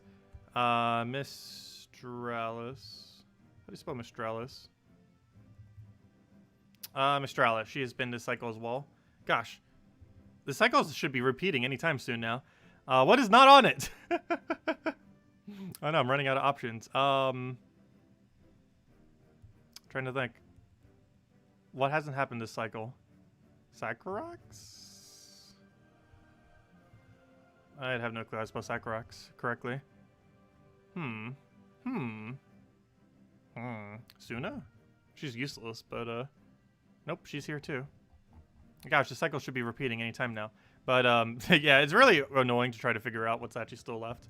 But basically, you can look for whatever mythic you haven't gotten and check to see if, or which one you want, I mean, and see if it's on this current cycle. And if it already has happened on the cycle, it might be a little while before it comes back again. And if it hasn't, then it should be very soon. Especially if you can actually find one that hasn't this cycle, because gosh, it's about to repeat any day now.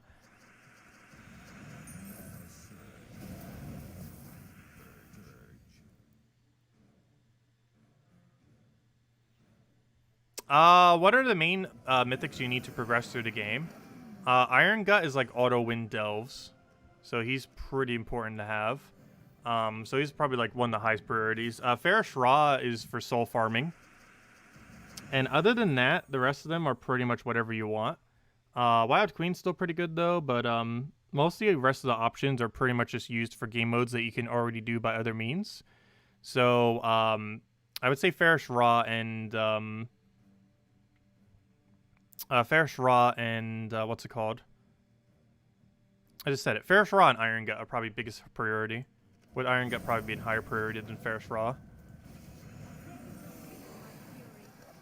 Because Iron Gut is required for, well, not required, but is really insanely good for delves.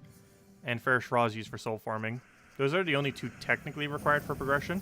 The rest of them you tend to pick up based on really good damage sources for other game modes like Guild Wars and stuff like that. Oh, there you go. Thank you, Friginator. So all the mythics that are still left in this cycle are Arachne Weaver, Ishtera, Ketris the Bull, Mambasera, Megavore, the Grey King, Lord of Slaughter, and Ubistet. A couple of them are pretty good. Arachne Weaver is not bad. Ketris the Bull is not bad. Megavore is super situational, but isn't bad. Grey King's good. Lord of Slaughter's good. Ubistet's kind of dead at this point, though. But most of those remaining ones actually aren't that bad. If anyone need any of those, they'll be coming in the next like 2 weeks. 2 to 3 weeks, we'll see everything in the Friginator's lists.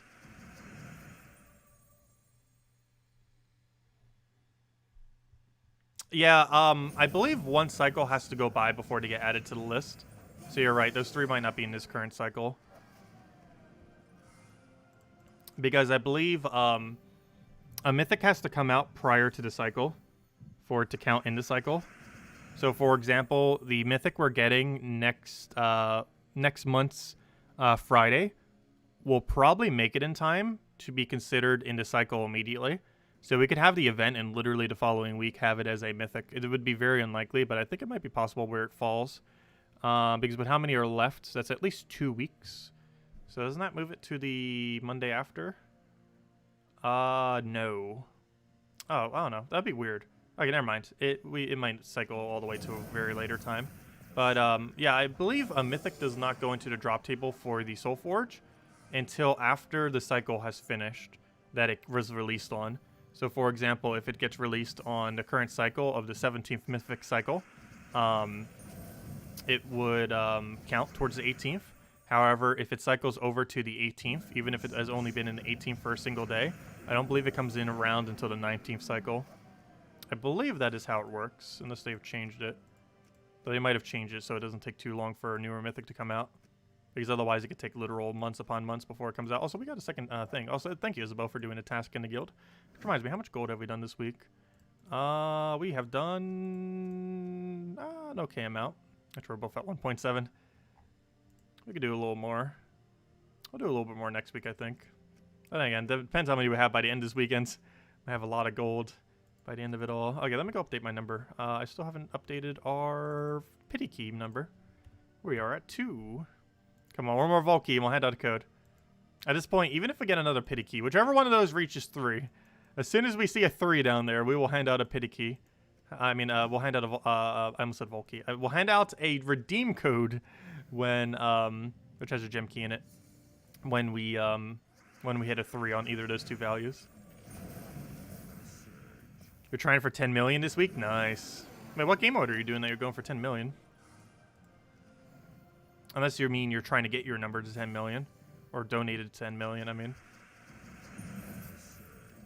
Because Explore 12, I believe is the quickest method for the scouting key team. With double Cedric. PvP is decent speed. If nothing else, I'll get pet gnomes for the guild.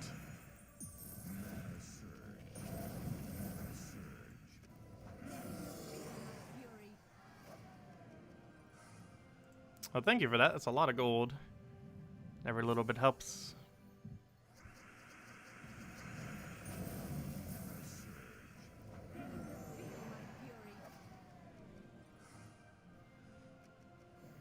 Also, one legendary task is worth more than the entirety of the arena event we had on Wednesday. We just need to compare everything to how bad arena event was on Wednesday. As far as how much loot it gives. But yes, one single legendary task has the capability of being better than the entirety of Wednesday. They are going to be buffing it though. Well, hopefully, they're taking feedback on it, so...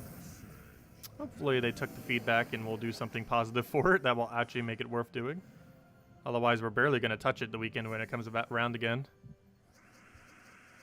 We'll do the minimum for it, and that might be about it. I'm losing 400 gold every match. There's no way to put the thing on my team if that's what you're referring to.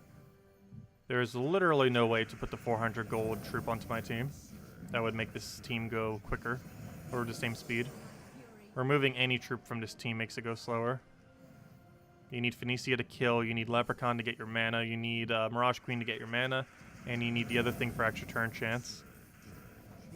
Having even one of those missing slows down the battle.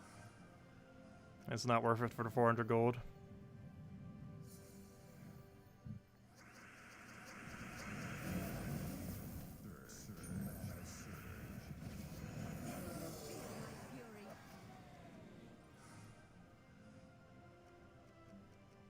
Oh, I forgot you have to manually click on it. I really wish controller could click that. It's hovering over it, but it doesn't register as a click.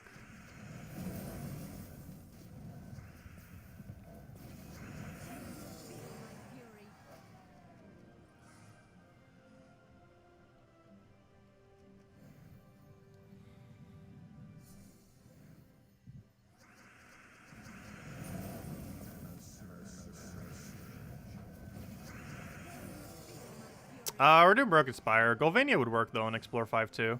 Almost any kingdom would work on Explore 5. I'm not sure which kingdom would work on Explore 6, though, with our lower stats. Since we don't have the extra magic right now, so I'm just doing Explore 5 right now. It's not too big a difference.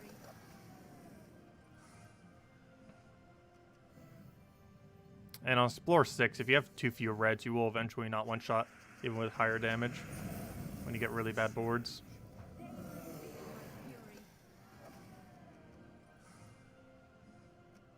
Though you do get slightly more loot per cycle. But this is the highest we could do with this team without losing any speed whatsoever. Is Explore 5, because there's 0% chance you ever lose any speed.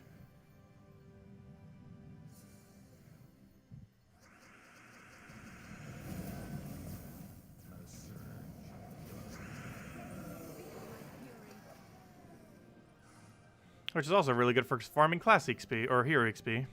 This team that we're doing right now is basically the quickest hero XP in the game.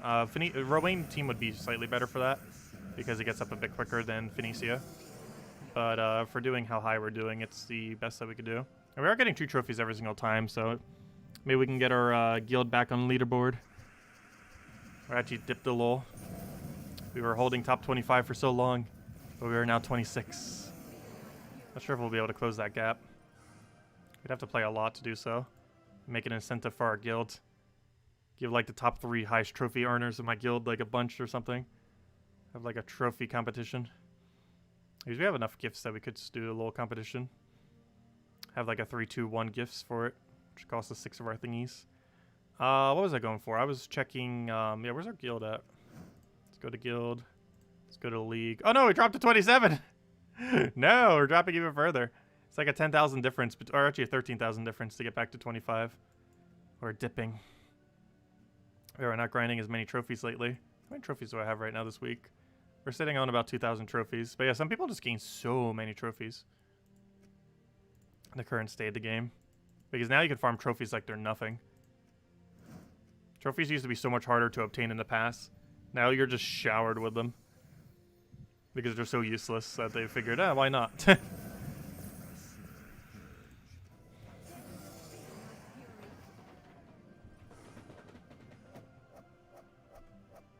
Yeah, Glacial Peaks has a anti-red troop and Empower. As 2 mechanics that you want to avoid. Though this place does have an Empower, though, that we're doing right now. Actually, I should probably go switch to Golvania. Does Golvania have Empower? I don't think it does. Golvania on Explore 5 would actually be better than this place, though. I don't think Golvania has Empower. This place has 1 Empower, but it's very rare, but it still comes up. So you know what? Let's actually go back to Golvania. To the Golvania!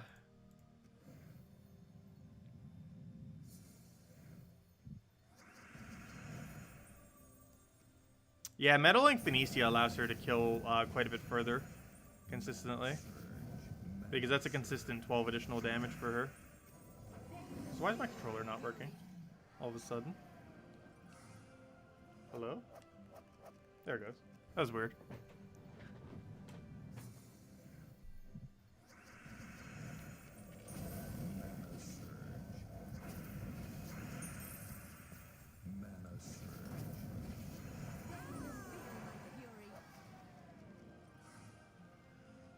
Yeah, we could always try gambling to get Phoenicia up.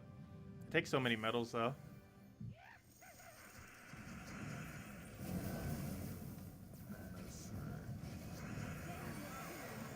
My concern always with upgrading Phoenicia is what if she becomes dead content by a better troop coming into the game.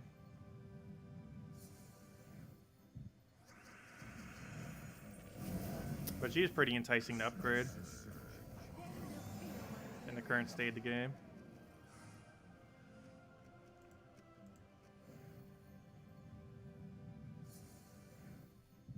We have enough to get her to silver as well. The only problem is getting her to gold is currently impossible.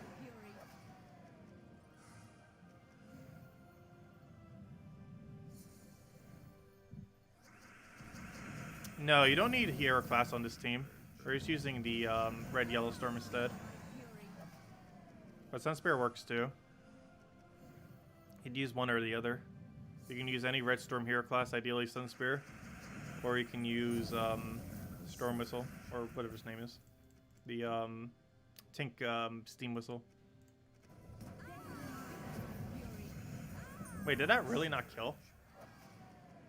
Because that thing has such a high durability that that actually did not kill on Explore 5. Oh, we're on Explore 6, no wonder why. Aha! We're on Explore 6, not Explore 5.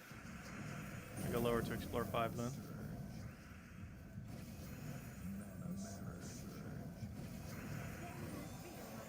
I reckon we could keep doing 6 and just hope it one-shots.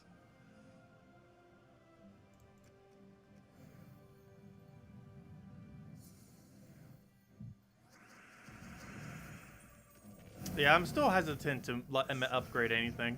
Even Phoenicia, as good as she is for farming right now. Because it only takes a 1 rebalance to make her useless. And for how long it takes to upgrade a mythic. Just concerned that she would eventually be dead content.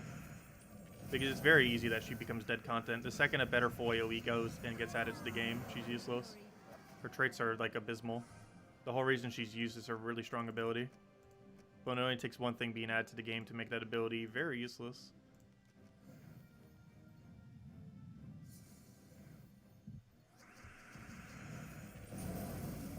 Oh yeah, we could always use a hero class that feeds it directly. For slightly extra magic.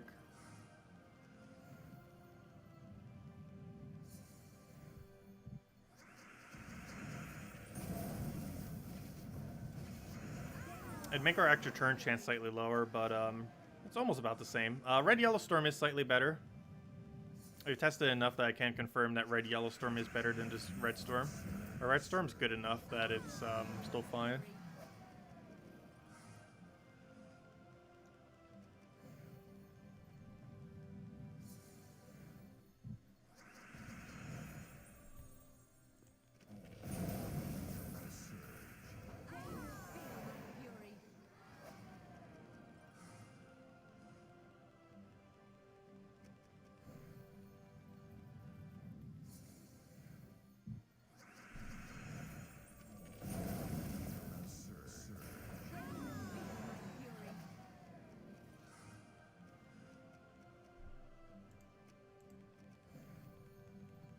Yeah, it seems to be doing Explore 6 pretty well.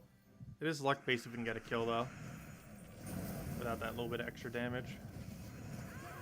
Like that. But if we had just ever so slightly more damage.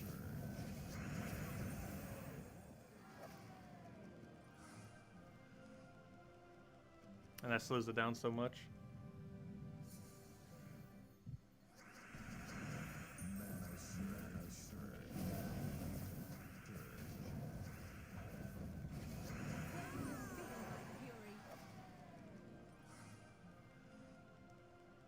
I know we're getting a lag screen. Though it has been about another 45 minutes since we reset it.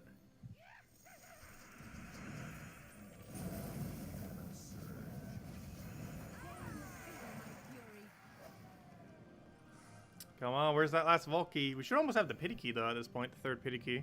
Once either of them reach 3, we'll hand out a redeem code.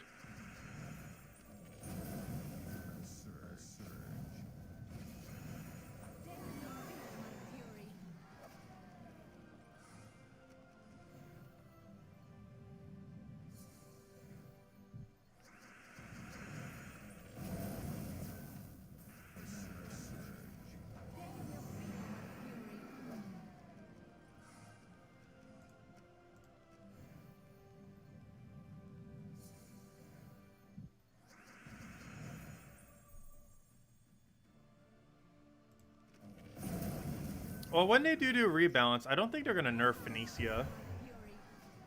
But the concern is always that they're going to buff... It's not that they're going to nerf Phoenicia, but that they're going to buff something else that would make Phoenicia useless. Or they would add a mythic that would make Phoenicia useless at some point.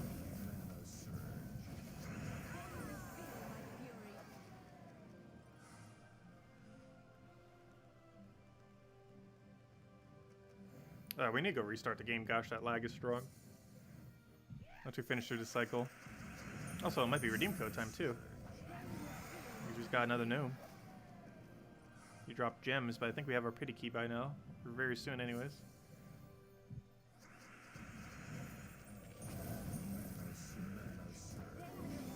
What are you doing surviving with literally 1 HP?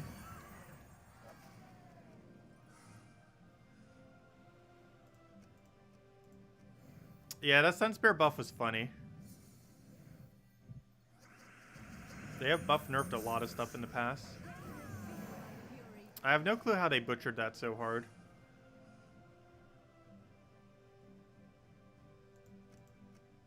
Did we get our other key? No, we didn't get our other key yet. How many more do we need? 3 more gnomes. Okay, let me go reset the thing. Because we're lagging way too much.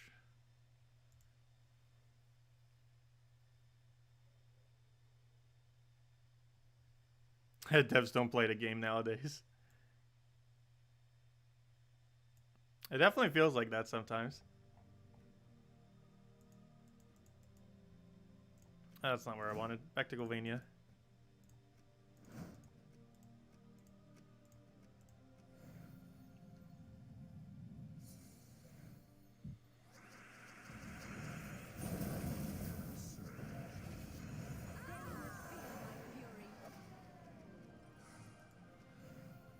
Like, I'm pretty sure the average dev in this game only has like a few thousand hours in this game, if even that. And the average late game player has like upwards of 10,000.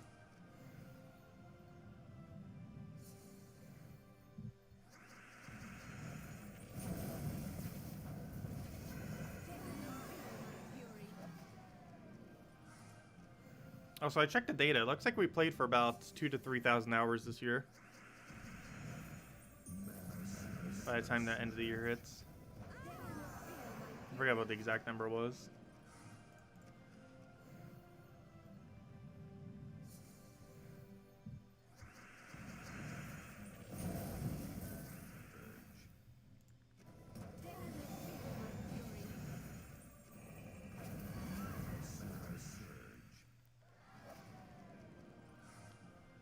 While the Mythic gains as big of a buff as Phoenicia does from medals, Catches the Bowl gains quite a bit of a buff from Season. He actually gains the biggest buff from Season medals of pretty much any troop in the game other than Skull Spammers in first lot.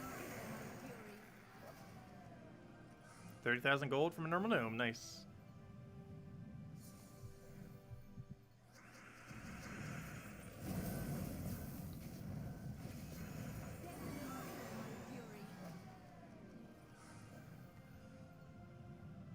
Do I consider myself a pro gamer? No.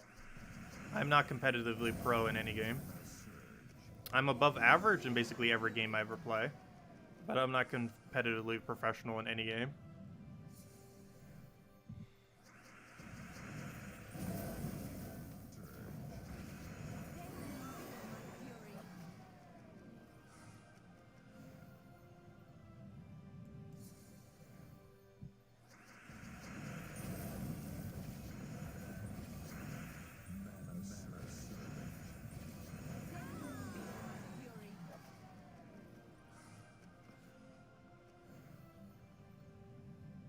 Hello, Dawn.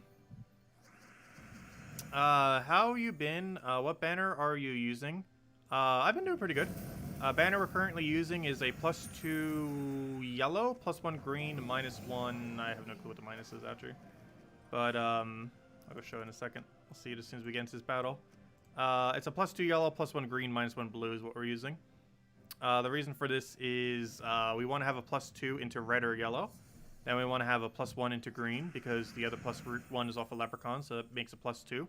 This allows us to full mana off of a 5x yellow and a 5x green.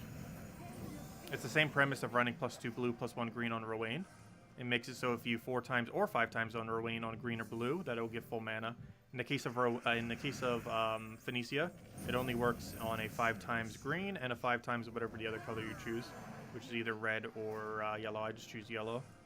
And the main reason I choose yellow is ideally you don't want to take red from the board because that's what boost ratios you. Obviously you do if it's on the board sometimes, but you generally don't want to. So that's why I do yellow instead of red.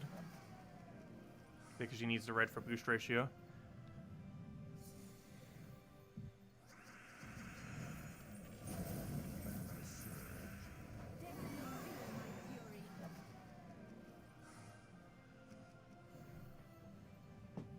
Yeah, that's the main thing that makes Phoenicia slower. Rowan gets a lot of free kills where it doesn't even need a Leprechaun cast to win. Because it can 4x, 5x for full mana, whereas Phoenicia can only 5x on 2 different colors. It's obviously a lot more common that there'll be a 4x for Rowan than a 5x. Like right there, boom, that would be full Rowan mana. But we can't use it unless it was a 5x.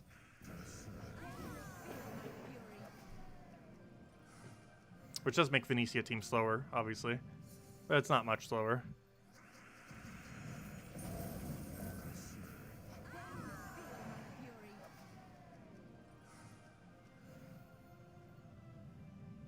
Yeah, we're doing Explore 6. It is possible to do anywhere from 5 to 7. It depends what your stats are. We're doing 6 right now, and sometimes we're actually not one-shotting. Also because we don't have any extra magic from the Season Pass right now. We do get it next week, but having it next week does not help us now. We can always change to a hero class to get slightly more magic, though, if we really need to. But then the Storm's slightly slower, as Red-Yellow Storm is a bit more effective than Red Storm. As long as there's enough red, we still kill, though. But Explore 5 is the lowest you should ever do Phoenicia team on. Because that's the minimum for getting 2 trophies per battle. Oh no, he didn't die. Okay, when that happens. Oh, he died to burn. Okay, that works. Ta. What a weird way to kill.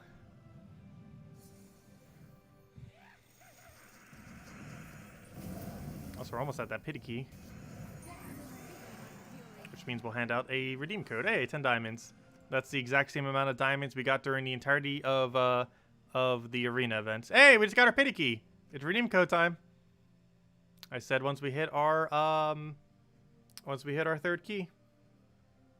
And we did make that so it counts pity as well. So let me go update my number, and then let's go get the code out. Where's my number? That's not the number. That's the world record number. There's the number.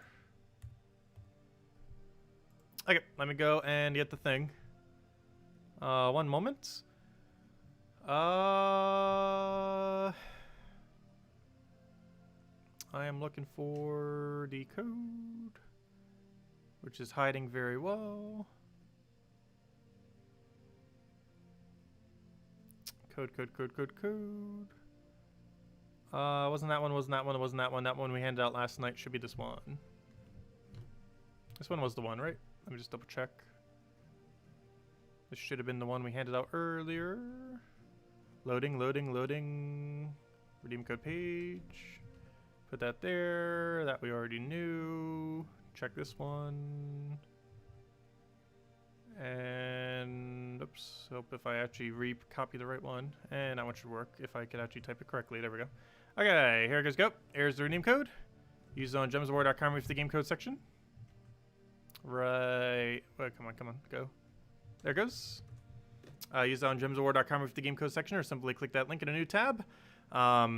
Your invite code can be found if your settings menu. Whatever your game says in bottom left corner right over here is where you put in for your redeem or your invite code. I mean, redeem code is right over there in chat. Just copy paste the random numbers and letters starting with a QZ. What a weird combination of starting letters. And give same reward as always. 2 treasure maps, 1 gem key, 200 souls, and 2,500 gold. Enjoy, everyone. And of course, the main loot being the 1 gem key. That's almost as many gem keys as we got during the arena event on Wednesday. Poor arena event. It was such a bad event for loot. There you guys go. And make sure to use it soonish, because they do go pretty quick. They do have a limited number of claims, and they normally die within like 10 minutes or less. So if you're here right now, you definitely want to make sure to go and use it. Oh, and it also only works on PC mobile version.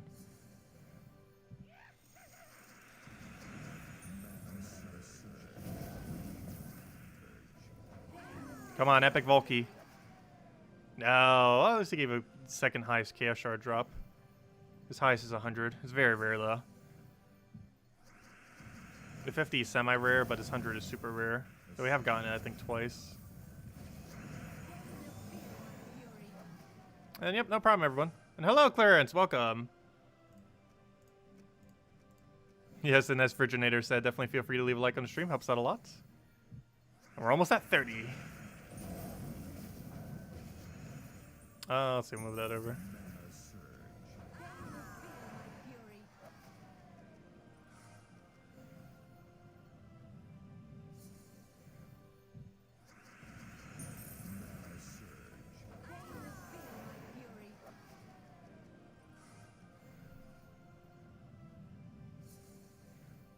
Okay, let's go for the mana again. Also, if anyone has any questions, feel free to leave them.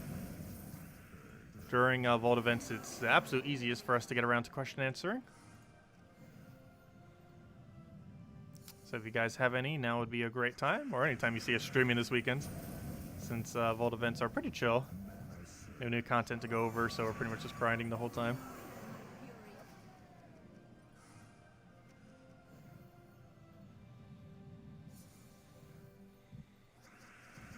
It's not like Arena where we have to like focus every last second. Or not Arena, I meant, well, Arena you do have to focus for too. But I meant to say Guild Wars, not Arena.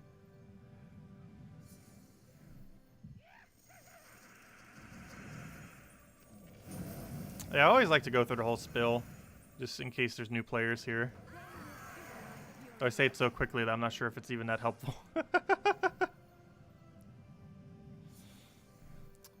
Anyone who doesn't know normally asks.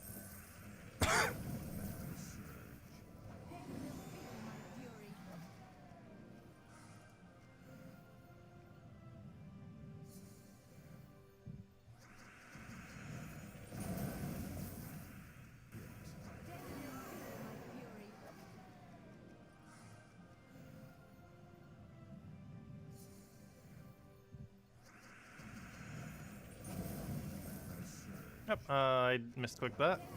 I clicked on it and somehow clicked off of it. By clicking it so quick.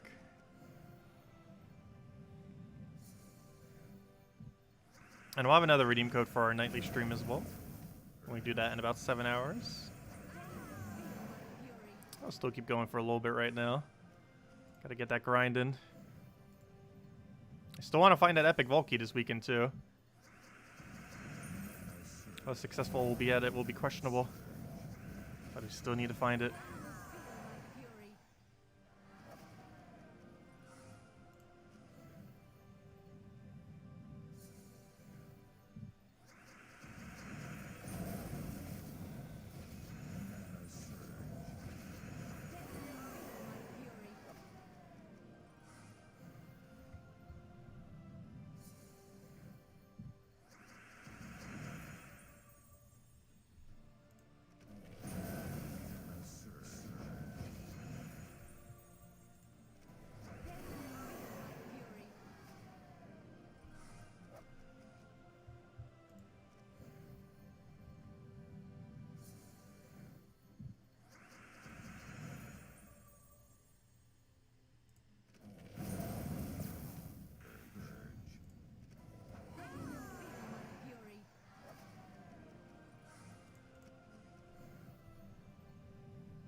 Let's see, we'll grab that. Full mana immediately. Somehow it'll live. And somehow that did not kill it. I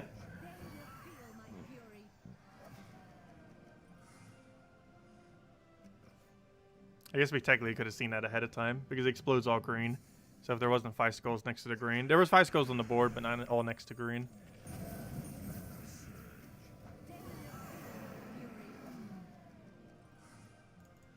How on earth did I misclick that? I'm doing a lot of misclicks. Gosh, we only got 1 guard medal. That happened when you're doing low rarity. At least we're getting some amount of medals, if nothing else. Better than nothing.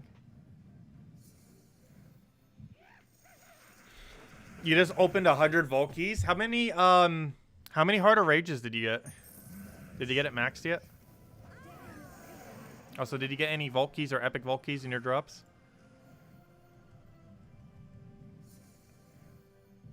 Specifically from the Vault Key itself.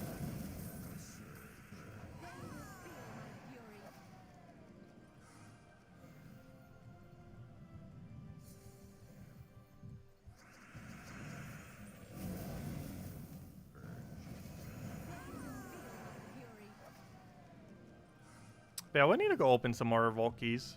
Probably even do that this stream, actually. Actually, I might go do it right now. I'll use every key down to 250.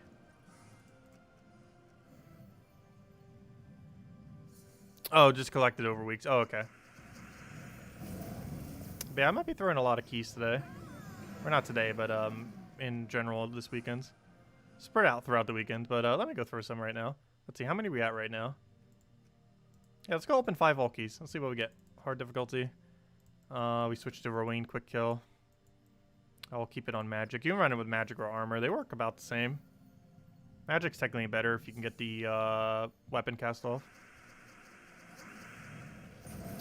Unfortunately, there's no purple here. And now we're still low in mana.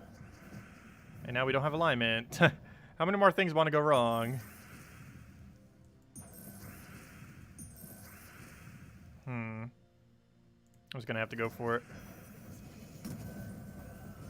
Oh, that kills that. That's concerning for Rowan.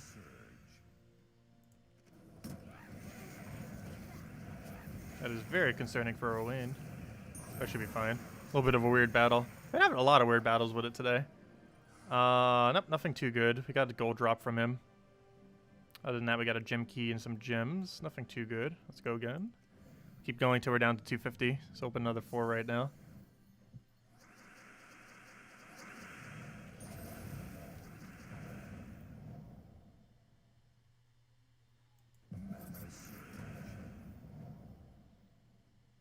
Gosh, we keep getting no alignment.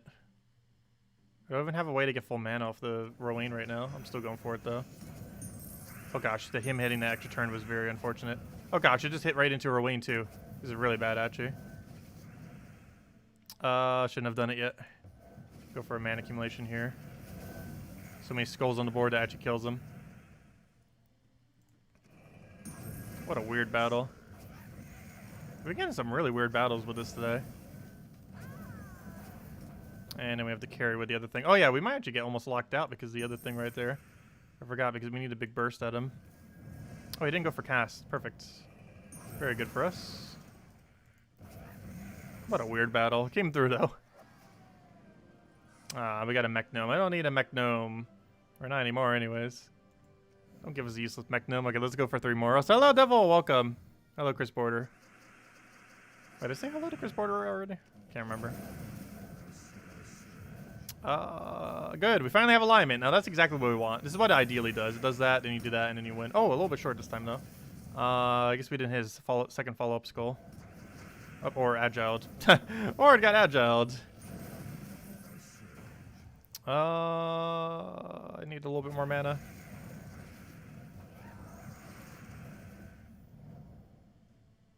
I was gonna take mana. This team hasn't been doing too good today. Normally it does way better. Okay, we got an orb. We got an orb. Oh, and we got 5 gem keys. Nice, because we got a 4 gem key drop with 20% extra. Ah, it's an orange though. Rip. Okay, why won't it leave the screen? I click to leave. There it goes. Okay. I got 2 more keys. Let's go open 2 more. Open down to 250. Gems of War servers are up. Though it probably has high loot today because it's a vault event. So probably a lot more people playing than normal. But they're up. And now we need Rowan mana. As I literally deny Rowan mana.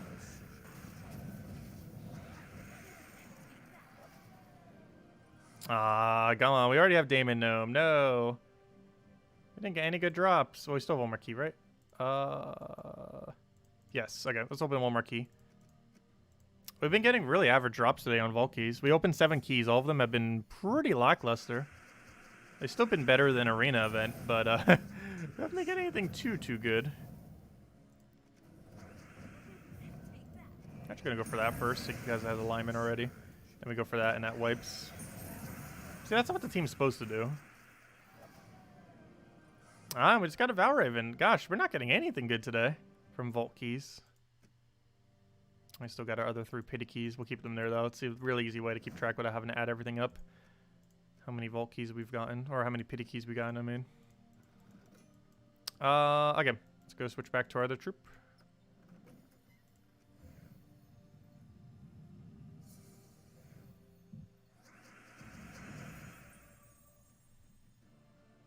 You think you're going to do your nails today?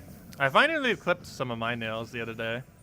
I always do it manually because I don't use a clipper or anything.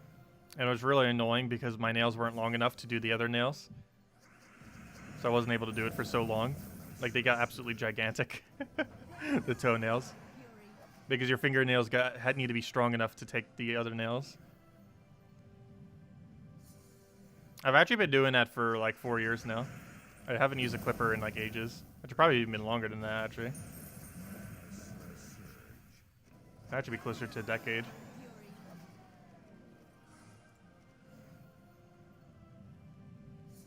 It's just so much more convenient that way.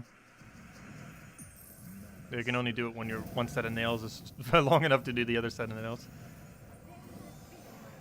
Which causes some somewhat uneven nails.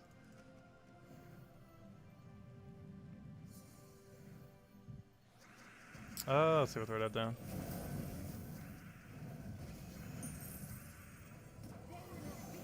Do you just rip the nails off? Yes.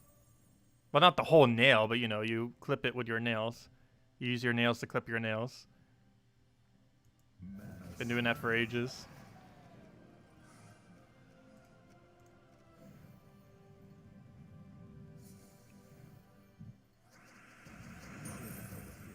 Because before the invention of the clipper, that is how humans did it. Still works.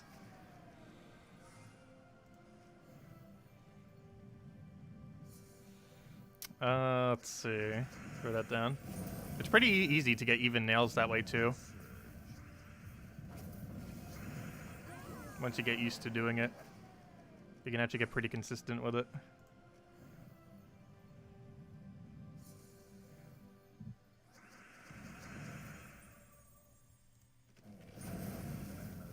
Yeah, I know. We literally just need bronze. Now we could just change the hero class and just go for it slightly slower. We can go test it with Phoenicia. I mean, not Phoenicia, but with the hero class. It ruins the explosion slightly, but we get better mana. And if I do that, we should probably switch to a +2 red. But what we can do is switch to, I think Hierophant had it. Let me double check. What's Hierophant have? Because I believe it has a +2 and a +1 magic for it. Let's see. Give all red allies 1 magic. Where's the second one? I thought I had a second magic gain. Where's the second magic gain? I thought I had 2. Has to be some hero class that has it. Because there's 1 for red allies, there's 1 for all allies, and I believe there's 2 for Phoenicia's type. There's not a 1 for Strix, I don't believe. I think Elemental...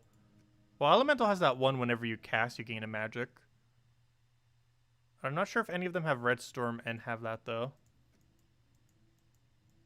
Does anything have both Red Storm and the Elemental thing? I'm not sure. Because that would give it 2 magic. 1 for the Leprechaun cast, and then 1 for her own cast.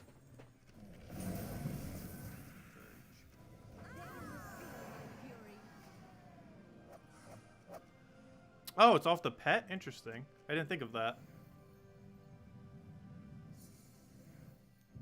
That makes sense. So that'd be 3 magic total then. Wait, actually, wouldn't that be 4 total if you had the pet max? Let me see.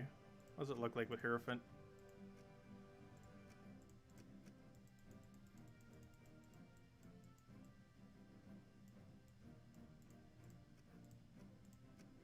Doesn't matter what our weapon is.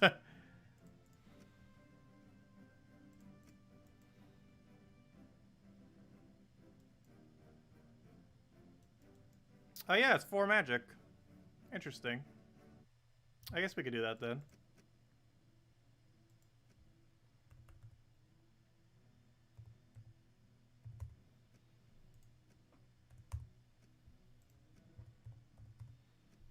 Where on earth is Phylactery? How am I spelling it incorrectly that much?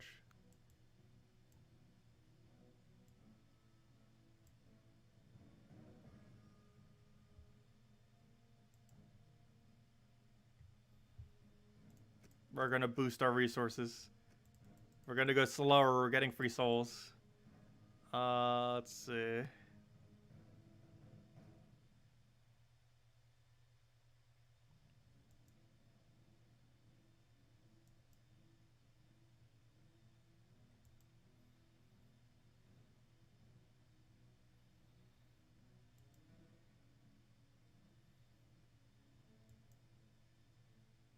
Oh, we actually have a +1 into all 3 of our manas. I didn't even realize that. I guess we go into red. These other 2 already have +2 unless we change our banner.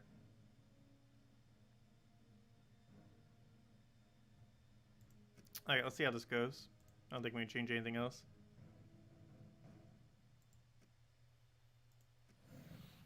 Now we can get free souls. Assuming it goes correctly. Why is my controller not working all of a sudden? Again. That's so weird. I'm not sure why it's doing that today. It just decides it wants to not work all of a sudden. And now it is. During that battle, I was like, nope. Yeah, you could probably make this work. We're not going to get free souls every battle, though. But most battles it can probably reach it. And Red Storm's not too much worse than a red-yellow.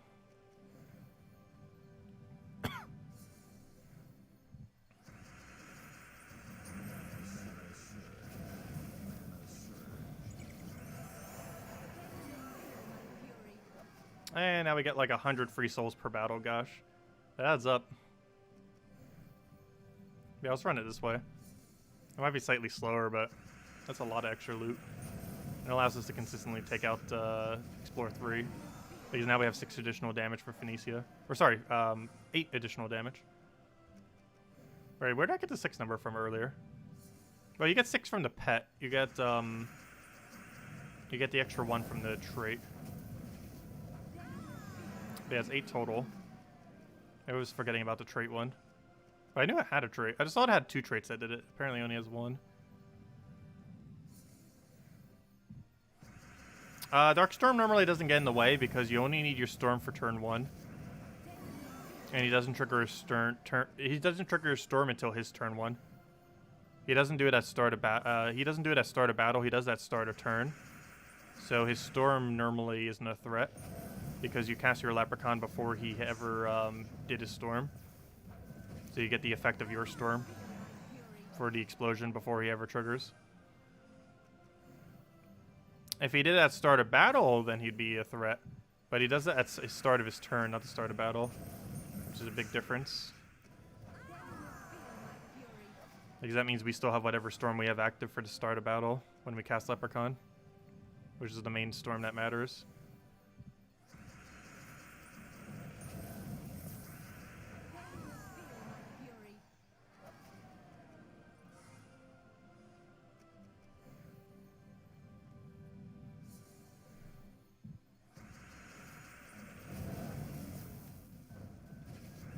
Oh, why did I do that? We already have full mana. Can I post a team? Sure, I need to go open up the YouTube real quick. One moment. Where on earth is YouTube on the other computer? I'll grab the team after this battle. Okay, where's my YouTube channel? Let's see. Where's my YouTube channel? Your channel. Click on the stream.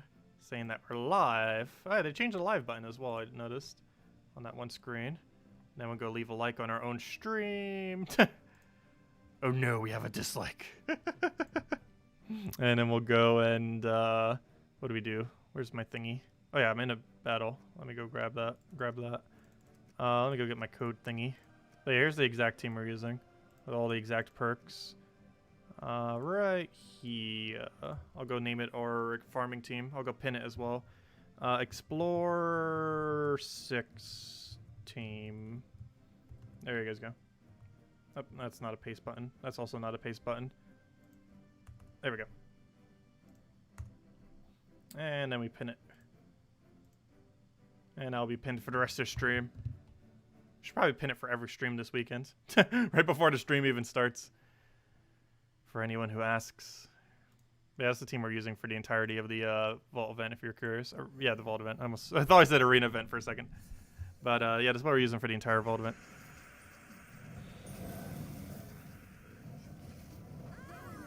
Yeah, I'm already noticing the extra turn possibility going lower already. I never realized red-yellow is actually better. Has higher extra turn chance. It feels like every 5 battles it gets 1 additional extra turn more than the other team. It's not too big a deal though. Because if we can get some souls occasionally, that kind of makes up for it. Also, this is still pretty consistent. Just with red storm rather than red-yellow.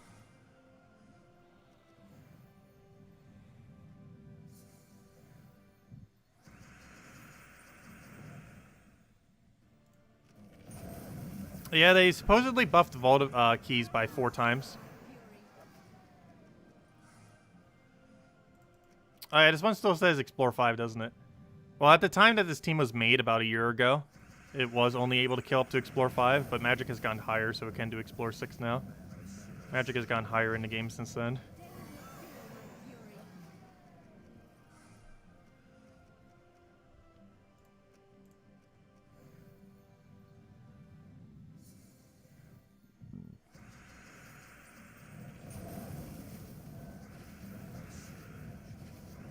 Also, we keep not hitting Phylactery full mana. Obviously, that's not the goal of this team, is to hit full mana on that, but still free souls when it does.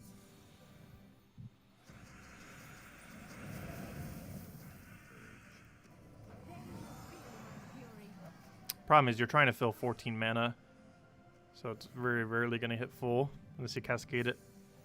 Hello, Raj. Welcome. It's going to be about as rare as full manaing a Zoogoth on first try. That's how rare it's going to be for us to get that up. It's about the same difficulty. It uses pretty much the same colors too, just lower mana cost.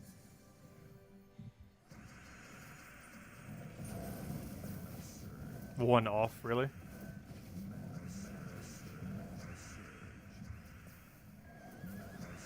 Please end your turn.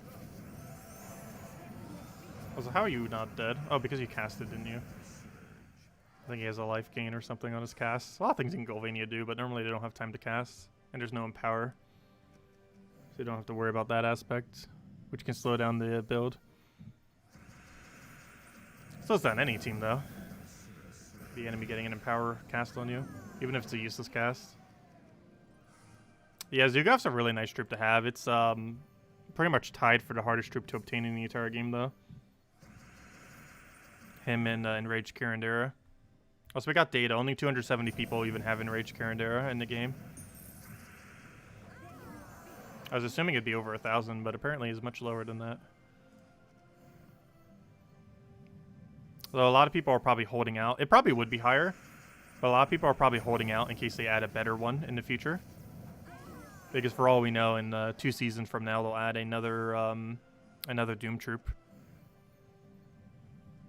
And it could be better than Enraged Karandera. Enraged Karandera is a pretty low bar to get better than. Because normal Karandera can do most of what Enraged Karandera can. We don't know how much time it'll take until we get another one. So a lot of people are holding out on orbs for whatever comes after Enraged Karandera as the third Doom troop in the game. Is there only one type of Zoogoth? Yes, there's only one type of player-owned Zoogoth. There's 6 that you can face that are different during raids, which alternate. However, there's only one player-owned Zoogoth.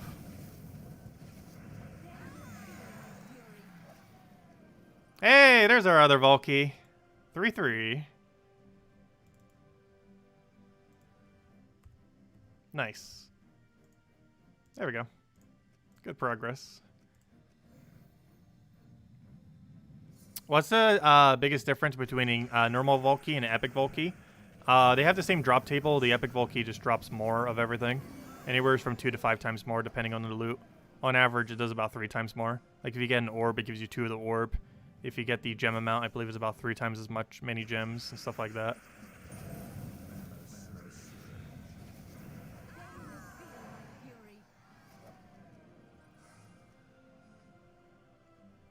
But they're basically just a Valky that drops more loot, but the same loot as a normal Valky.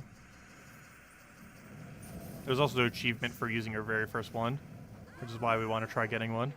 There's actually a possibility I'll have every achievement in the game once again after this weekend.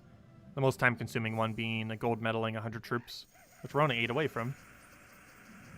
And of course, with the Explorer level that we're doing right now, it does give us tokens. While it is a very small amount compared to Explorer 12, it is still giving us tokens nonetheless. When do we get a tower as a troop? I'm not sure if we ever will, but that would be pretty cool. Currently, there are no tower-owned troops. There are no troops that are under the tower category that are ownable by the player. Who knows? Maybe they'll start handing them out for holidays. We got Halloween coming up, and they have a spooky tower. Well, that tower would be useless as a troop. You never know. Who knows? Maybe they'll hand it out. I highly doubt it, though. I don't think we're ever going to get a player-owned tower.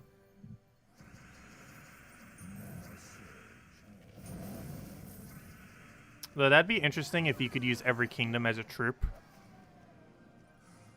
Because in Puzzle Quest 1, kingdoms were troops.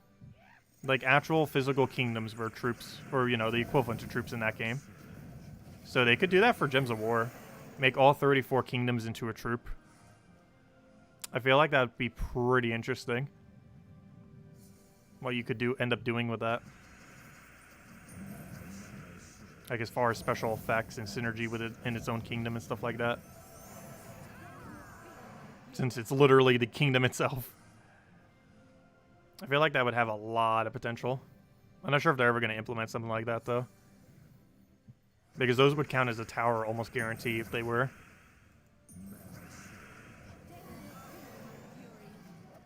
Which would give all those invasion troops with a boost ratio against it something to do. Since they don't really have a use outside of the game mode. But that would be a lot of fun.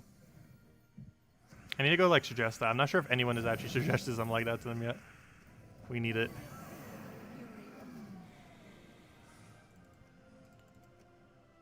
I said they were going to do more with home kingdoms in the future too, and then never did.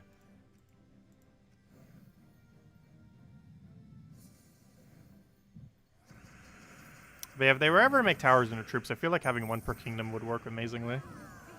Well, that seems like a lot of things to add if they were to do that all in one patch, though. 34 new tower troops. The balance on that would also be kind of weird.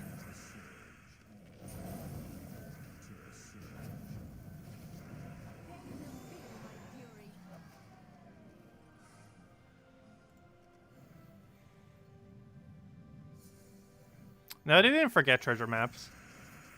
The reason they said it wasn't in this patch, the treasure map update, was because everyone has so many treasure maps and they're trying to think of a way to get around it. The most likely way that they're likely going to get around it is they're going to do an epic map, kind of like how they did Epic Valkyries, and just have it kind of separated from normal maps. However, the normal game mode will probably still be rebalanced a little bit, I would assume. I'm not sure if we're getting that patch this year, though. It's probably like an early next year, mid next year patch. The treasure hunt rework. They did say they were going to try getting it this year, though, but that was before they didn't include it with the arena update. Also, why did that do so little damage? Why does it occasionally do so little damage? What happened that made it so low? Am I going crazy? What on earth made the damage go so low? Oh! We didn't get full mana immediately, and Umberwolf did sing. Ah! Hello. I guess Umberwolf can still affect you. Aha! That's what happened. We didn't get full mana immediately, and Umberwolf was like, nope, not today. Ah! That's the Umberwolf problem. I see now. That is slightly problematic, isn't it? Alright, we'll go back to Broken Spire. It has an Empower, but we don't have to deal with that ever. Yeah, normally we hit full mana immediately, so it's not an issue. But if you don't, then that happens. We'll go back to, what's it called? To the Broken Spire!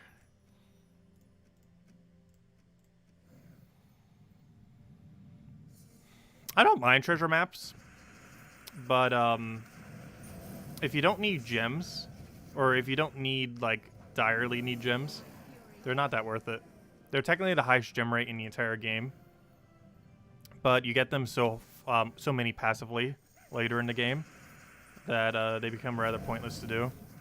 Earlier on in the game, they make a lot more sense because you can reach gem objectives very quickly by spamming them. But later in the game, you normally have a surplus of literal thousands of them, or even tens of thousands in some instances, and doing treasure hunts is a lot less effective. Makes 10 hours of treasure hunts only like 600 gems. And to a newer player, that's huge, but to end game, that's pretty small. Like, just taking my tribute across the day is more than 100 gems. And we have to do, like, no effort whatsoever. And it kind of automatically gets done. We'd have to do almost 2 hours of arena to get done how many gems I would get automatically just by taking tribute throughout the day. And obviously, it's way more effective just to take a tribute than to do arena. Of course, you could do both. But obviously it's easier just doing tribute. Just checking a bunch throughout the day.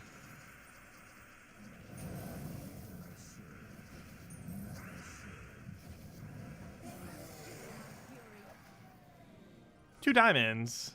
That's almost more diamonds we got on Friday, on Wednesday from the arena event. I'll compare everything to it.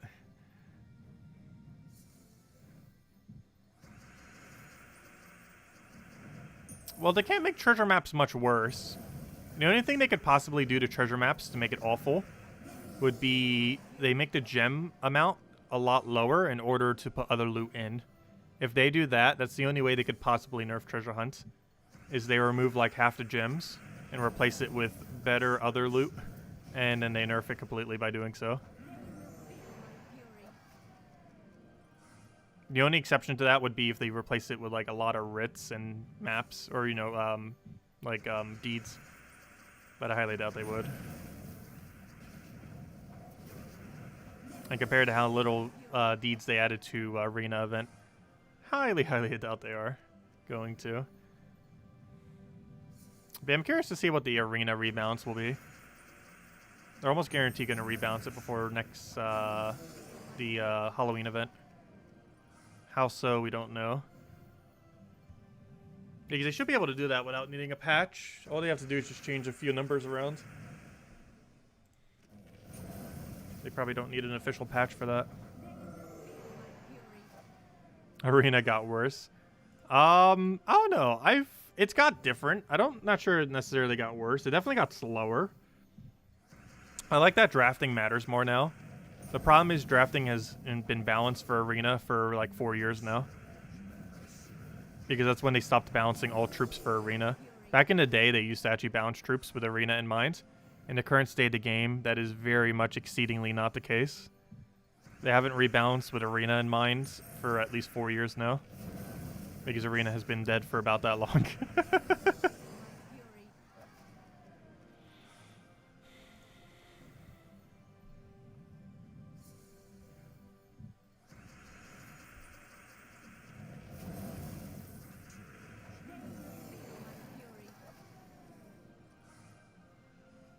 Yes, it's always been situated more towards lower level players. Arena's pretty good prior to level 100, especially prior to 100. But all the way to probably prior to 500, it's still pretty viable. Once you reach level 1000 plus, you pretty much never touch Arena again, other than the new Valor event. But outside of that, you pretty much never touch it again, unless you need like the offers or the new Valor event that they added in the most recent patch. But not counting the most recent patch, you had like no reason at all to touch it. Because it's really good for early game souls, and that's about it. And now you can use it for the daily offers, the 3 of them, as well as the Valor event. But Valor event's pretty underwhelming, and there are very few daily offer, or those 3 offers that are good. The only really good ones are Imperial Deed and Pets, are the only 2 insanely good ones. There's a few other ones that aren't too bad though, like the key offer that's 400 gems, which would be 360 through the event, is not too bad if you need event keys. It has bad value if you don't need event keys, but it has good value if you do. It's why you don't see me buying it, but it is actually good value if you need event keys. But I have more event keys than I ever know what to do with, so I don't bother getting it. I think the reason why it has such good value, because it actually is one of the best values of any pack, it's a little pricey, hey, 1000 glory, nice, is it's to help get people caught up with event keys. Like the people who didn't mass buy them back to when they were dirt cheap. Because the reason we have so many event keys, for any of you that don't know, the Spoils of War used to be infinitely buyable. And before they made it not infinitely buyable, they told everyone that it was going to be limited to 10 per week, which is what it is now. And before it did, we spent like an hour or 2 hours just mass buying it. And we spent, I think, almost 1 million glory just mass buying. Actually, it might have been close to 750,000 or something. It was definitely over 500,000. But almost 1 million glory on buying the Spoils of War. And by the end of it, we had literal thousands upon thousands of event keys, as well as more treasure maps and everything that we could ever know what to do with from it. Because that was also a byproduct of that. Though we already had more maps than we ever knew what to do with. But, yeah, we ended up getting like a gigantic amount of event keys. Because it was, it's always cheaper buying them that way. With Spoils of War, you can basically buy event keys for 180 glory, which is way cheaper than buying them for 15 gems, or even the 13.5 bulk buy. And you should always buy 10 Spoils of War every week. Even if you're a brand new player, you should try getting the glory for that and buy it every week. You should at minimum buy 1 of the new glory troop, which is either 300 or 400 glory, and then 10 of the Spoils of War, which cost 1,800, 180 each. You should try doing that every single week with your glory, as they are the best 2 things to go for. And if you have more spare glory after that, you might want to get the new troop maxed. And that's as far as you would really go with your glory per week. But yeah, it's not infinite anymore, unfortunately. They fixed that about 1.5 years ago or so. I knew I'd probably never need that many event keys, but in case something happened to the event keys where we would need a bunch of them, I made sure to mass buy them. And I still buy 10 every single week, even though I don't need them, just in case. You never know when something might come up where you will need a bunch of them. They're pretty good for getting mythics with, if nothing else. They have the same chance as a gem key to drop a mythic. And they drop it specifically from the kingdom. And most kingdoms only have 1 or 2 mythics. Well, every kingdom only has 1 or 2 mythics.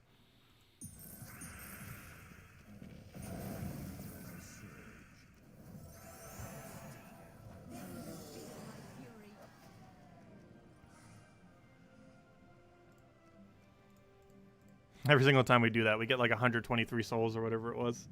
Pretty much get 100 souls just for casting Phylactery. It's pretty funny. And that's on top of all the gold and everything we get too.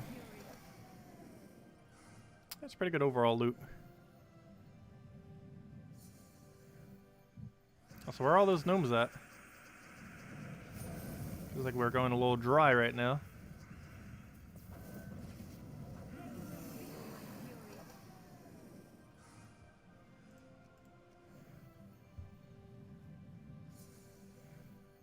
Hey, there we go. All we had to say was that, and then boom, we get them.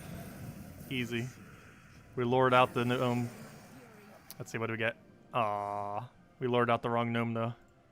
He had nothing good. Where are all the epic Volky gnomes at?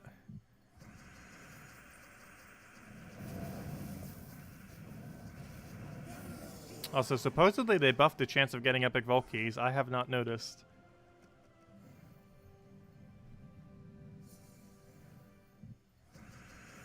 I can't tell, because we've still seen 0 of them. Oh, we didn't get a Phylactery in.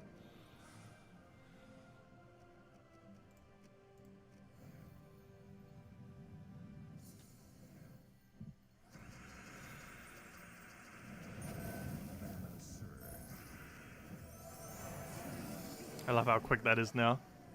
Skeleton, you know what? I've never played Skeleton Key Team ever since they changed that. Skeleton Key Team must be insane, because you can cast Greed straight to Egg Thief, straight to Skeleton Key, and you can click them so quickly now compared to before. I must play so smoothly. It already played insanely smooth, and that's probably even smoother. You might not even be able to click quick enough to play it full smooth because of how little delay it has now. Because Greed takes like half a second to cast, not even. Like the second you click his ability, it's already ready to cast your next ability. He has like 0 downtime because he doesn't touch the board. Second he casts on 4 times speed, you're basically ready to cast again. Where are the gnomes? They're primarily in Explore and PvP. There are other locations, but those are the main 2 that would ever really be viable to farm. Low-level Explore and low-level casual PvP. So that you can repick into easy battle. Buffing a 0% chance is still a 0% chance, true. They made the 0% chance 4 times higher. Into an even bigger 0% chance.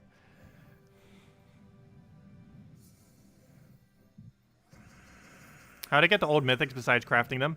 They're in the Glory Gem Guild and VIP chest drop table. They're also in... why did I take that instead of 5 times? Well, never mind. That wouldn't have been full mana. But anyways, they're in the... old mythics are in the Glory Gem Guild and VIP chest drop table. You get a random mythic for doing so when you get a mythic. They're also in the event queue drop table. The event queue drop table's mythics are determined by what kingdom it is for the week. So, for example, right now it is a Groshnok kingdom event week, I think? Question mark? Isn't it Groshnok? I'm pretty sure it is. In which case... Wait, is it not? Let me double check. What kingdom is it? Or was that last week? Never mind, last week was Groshnok. What was it this week? What was this week? This week was... Oh yeah, Mrs. Scales. So the 2 mythics available this week are Yali and Mambasera. You can tell by going to whatever the kingdom is for the week. And then clicking Show All. And then if you really want to, you could do it based on base rarity, which will bring the mythics all the way to the top. And Yali and Mambasera are the 2 mythics that are obtainable in event queue drop table right now. And if you open Glory Gem Guild or VIP chests, it'll be any mythic within the game, with the exceptions of the ones that are only obtainable from Soulforge. So that means the Glory Gem Guild and VIP chest drop table has every mythic in the drop table, including the most recent mythic that came out at the beginning of this month, as well as Karandera, I believe, is in drop table now too. And the only ones that wouldn't be in drop table are Zugoff, Exynos, and Enraged Karandera. All of which are only obtainable specifically from Soulforge, but all the rest would be in drop table. And the only difference for that is the first Friday of every single month a new mythic comes out, and for that week, only that mythic is in Glory Gem Guild and VIP chest drop table. But the rest of the time, when it isn't the exclusive mythic for that week, it's every mythic in the game, aside from the ones that are exclusively only in Soulforge. Which is only 3 of them currently.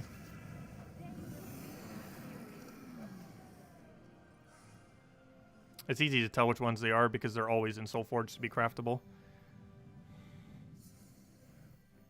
There's never a week where they're not in Soulforge.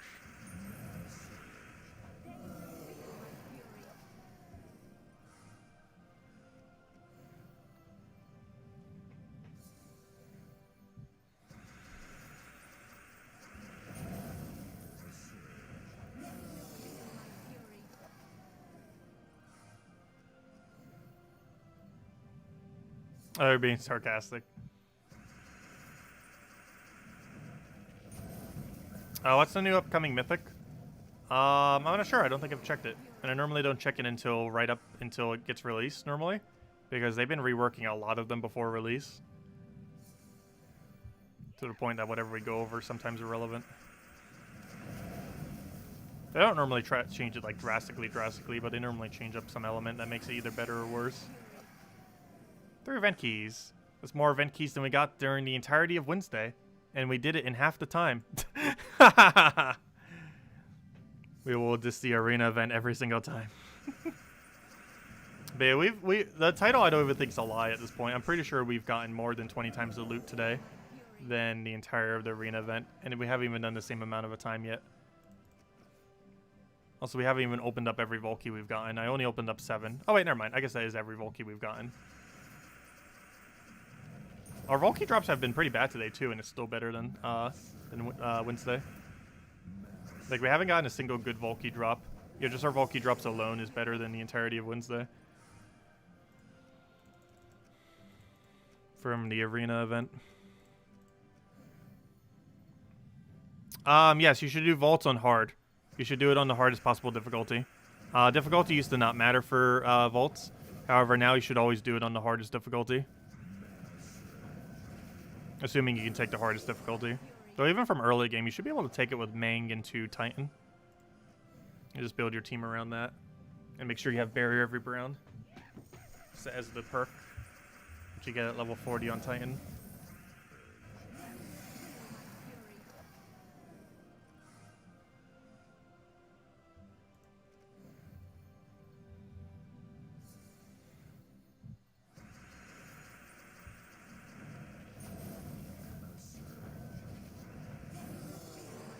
But they sometimes buff mythics to be better before they get released. I'm trying to think of the most recent one that did. Because I don't always check them ahead of time, so I'm not even sure when some of them get changed recently. I'm trying to think what the most recent one was actually. It might have actually been a little while. I can't remember the specific change. I know one of them got a change recently before it got released. I just can't remember what it was now.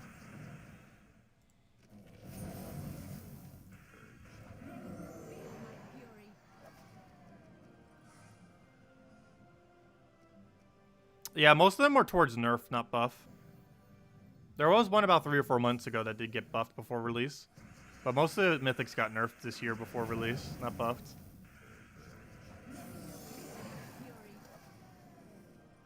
Oh yeah, Mother of Darkness had a change. I forget what it was, though. She got nerfed super ridiculously hard. She was going to be insanely good, and then was like, nope, you're going to be useless.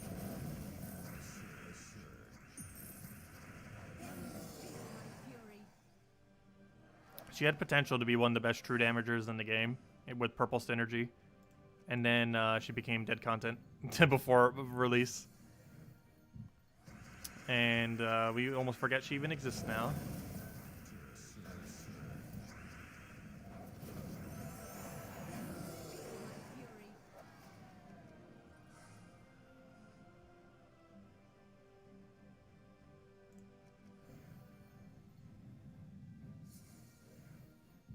You got an epic key from a gnome on Explorer 1. Nice. Yeah, the difficulty that you do for Explorer does not matter towards the loot that you get.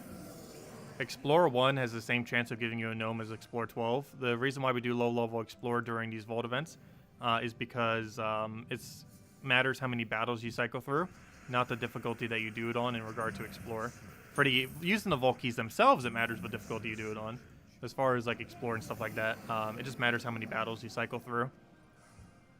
The only reason I'm doing Explore 6 is you should do the highest Explore that you can quickly kill without losing time.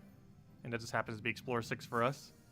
The highest you could ever do is Explore 7, though you need to have Phoenicia max to be able to do it.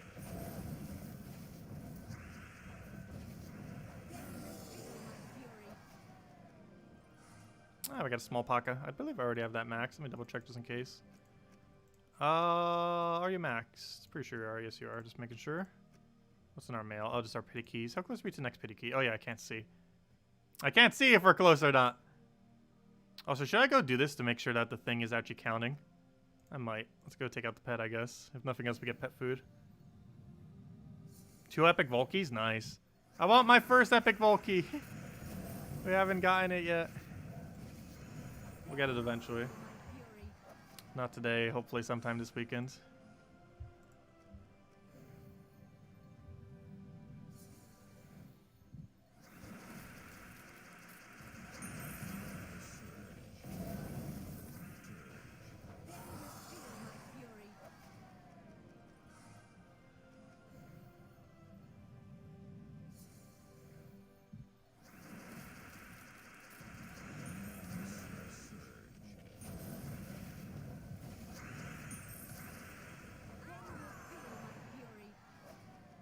Also, looks like we're getting a level. We definitely need to keep going until we get at least a level. Already so close to it.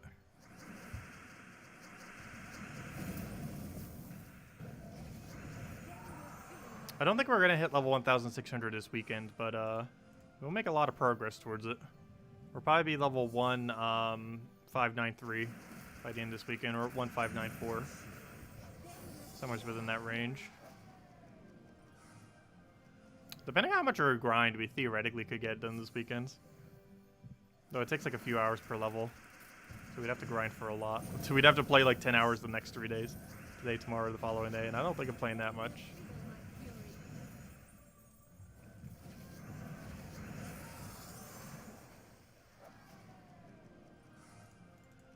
Gems of War is definitely one of those games you just pick up for a short duration of time and then put back down. Like, I could never, in the current state of the game, do, like, a 10-hour grind in this game. Some people still can. But, oh, no, I can't. I cannot.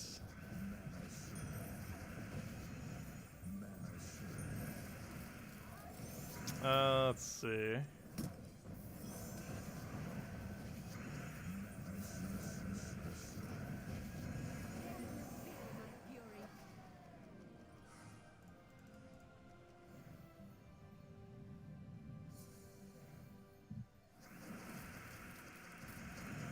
Yeah, we didn't do too bad the last Vault event. However, the very first Pity Key event, we did the best on so far. The very first one that occurred. Because we got 13 natural keys in the most recent one, but we got 18 the very first time. And this weekend, aiming for about 10. Anything above 10 I'm happy with always. 10 normal keys, not counting Pity. We're at 3 right now, not counting Pity. There we go. Okay, we just did that for the food. Got our feed our pets with our pets.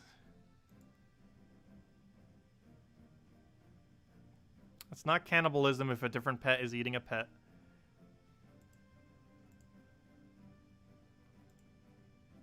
I always find it funny, the different wording that they used to have when you disenchanted your pets.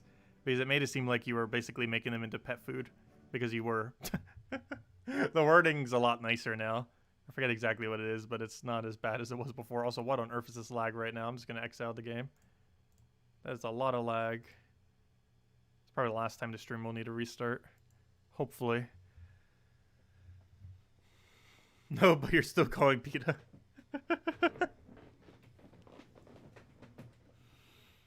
Is anyone over 2,000? Yes. There should still be people over 2,000 that weren't hackers. I'm not sure how many people there are over 2,000, but there are definitely people over level 2,000. You know, they're very rare to see. If we go to global chat 1, we probably won't see anything above 1,600. We got a 1507. We got a oh no, I thought that was a 1664. But no, that wasn't. A 1507 seems to be the highest we've seen. So what emote is that? Oh, that's the bear from the other week. Almost looked like a different griffin. And Isabel's there. But yeah, 1507 is the highest I see right now. In this we chat, in which will be the highest. We shall claim the highest level in global right now. Let's see. Right, we need 3 more for the next pity key. So we'll definitely grind to that then. We'll probably get that pity key and get our level. Should be able to get both of those in, hopefully. Let's just go back to Broken Spire and do that. So that'll be the goal. Let's go get 3 more gnomes and let's go get our level. And then I'll probably grab lunch, dinner. And then we'll be back later tonight. And I might just farm some off stream. Gems of War database does have a leaderboard. However, it's not always updated. Because I think you have to like log in for it to properly be updated. I can go check it real quick though. Let's see. Because I might not even be on the leaderboard because we haven't been on the website for a while. I can always log on the other computer though. Hold up, let me go do it. I'm not sure if it instantly updates though if I do. Let me go into Gems of War database on my other thing so it'll auto login because it has my login details. Let's see. So let me go and click sign in. It has all my details already, and I have no clue what my password's even set. I used a different one for it, and I don't use it like ever. So I honestly have no clue what the password is without autofill. And there we go. Okay. And now we go to Gems of War database and see if it would ever actually highlight it. Okay, let's go see. So let's go to leaderboards, hero level. And yep, there's a 2085. There's 2063. Also keep in mind this might not be everyone in the game. And we're at a 1590, which is a little off. You'd have to be at least, based on this board, to be top 50, though there's probably more higher levels than this in the game. But based on this leaderboard, you'd have to be level 1633 to make leaderboard. And by the time I reach that level, the leaderboard will probably require like 1,700. But, yeah, we're probably like 200th, I would say. Maybe around there. We're definitely top 1,000 for hero level. Actually, I can go check on my other computer. It's not logged in on this, but I can go check and let you guys know. It is at... where'd it go? Where's the tab I just opened? Where'd it go? I'm not sure what icon they use. Oh, there it is. Okay, let's go check the leaderboard on the other thing. It'll tell me what rank I am based on this leaderboard. Though to keep in mind, this might not be everyone in the game. But based on the data, we are 74th. Though that might not be fully accurate. But based on this website, we are the 74th highest level in the game as of currently. Which means we're probably realistically the actual top few hundred. Because I'm not sure how accurate that website is. Just because it's, I don't think it pulls from literally everyone in the game. But not 100% certain on that. Maybe they fixed it since then. But assuming that's fully accurate, we are the 74th highest level in the PC mobile version of the game. Keep in mind, consoles might have higher levels that also count. But there would be, they wouldn't make that leaderboard. Because it only pulls from PC mobile.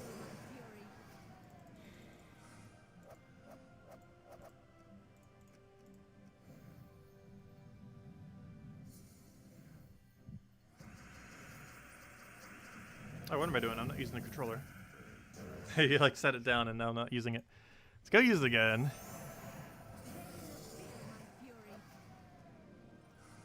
Did I get any vault keys? Yes, we've gotten 3 normal vault keys and 3 pity keys. No epic vault keys yet though, unfortunately.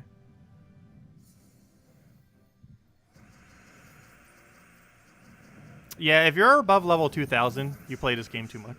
And that's from someone who has 13,000 hours in this game. You know, some people just are really dedicated towards the game. But I don't think people really fathom the amount of time it requires for level 2000. It is extremely high. I believe even if you did optimal farming the entire time, I believe it takes over 15 to 20,000 hours of optimal farming. Maybe even more than that. And that basically means explore like 3 or 4 quick kill Rowan over and over again for upwards of 15,000 hours straight. Well, obviously not straight, but you know. You know, at some point doing all that. Like, if you started the game, played for 10 hours a day for 2 years, you would be, I believe, level 1,600, if I'm not mistaken. Around there.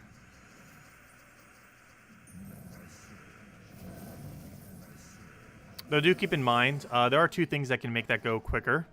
There's VIP bonus. So a lot of people who have absurdly high level might have very high VIP level from spending a lot of money on the game. And also, Ring of Wonder is a 50% EXP bonus to the base value of the amount of EXP that you get. It doesn't do it onto the total, just to the base value. So it's technically less than 50% in a sense, but still, you know, it's a 50% bonus. It's just from the base value, though, not from your overall total. And if you constantly bought that for grinding, that would help speed things along. Because that's about a 1/3 increase or so. It depends what your VIP bonus is. But it's about a 1/3 to a 1/4 increase or so, depending on what your VIP bonus is. Somewhere around there, to your overall amount of EXP that you gain per battle.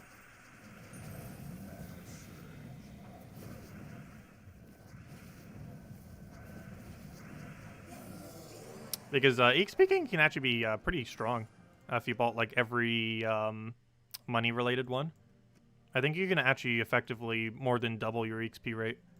Because right now we have 30% extra EXP. However, you can max out at VIP 17, which costs, I believe, $3,000, somewhere around there, 4,000, somewhere around there, several thousand.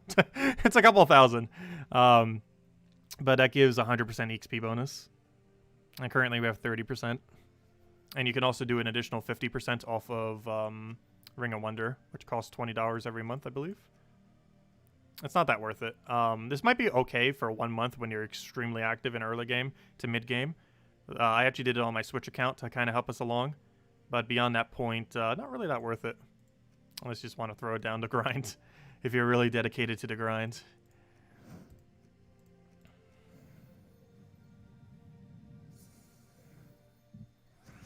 Let's see. We'll throw that down.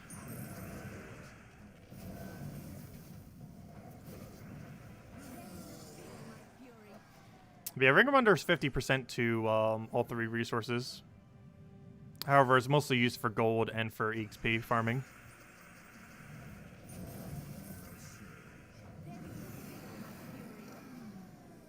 What did I buy in a daily deal? A Tangela. Or I forget what it's called in this game. It's the one that looks like the Pokemon Tangela. I was just call it Tangela. I'm pretty sure I named it, gave it that nickname. If I didn't, I definitely need to. Hold up, I need to go check. Have I nicknamed it Tangela? I definitely need to if it hasn't been. It's a crime to not name it Tangela. Okay, let me go name it. Hold up. Let me make sure it's named Tangela. It has to be. It can't not be named that. I'm pretty sure I already did at a previous point. Where is it? Where's Tangela? There it is. I did. I named it after the Pokemon. Because it pretty much is. Except it's green instead of like that purplish color. And slightly different. That's not what I wanted.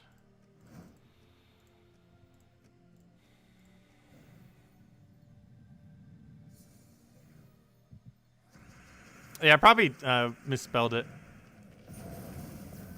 I spelt it how it sounds. I don't know, how's Tangela actually spelled? Probably not the way I spelt it.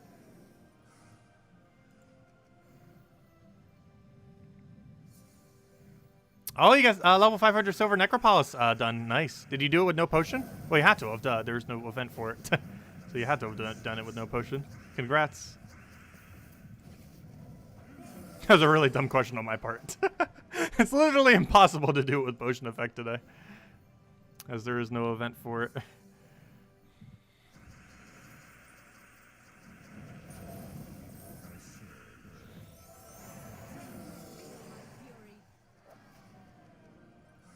And we're almost at that level.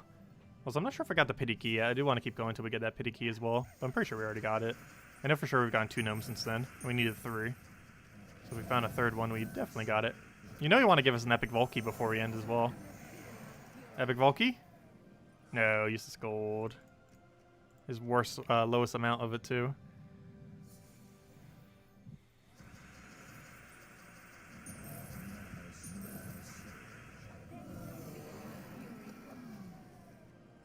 And it should take us like a billion more battles till we get that level. Like, it might look like we only need a few battles to gain a level, but that's close to like 30 to 40 battles. Is that pay to win? What are you referring to? Can you buy pets? You can buy pets with gems in the current state of the game. However, there's also an offer where you can buy them with money.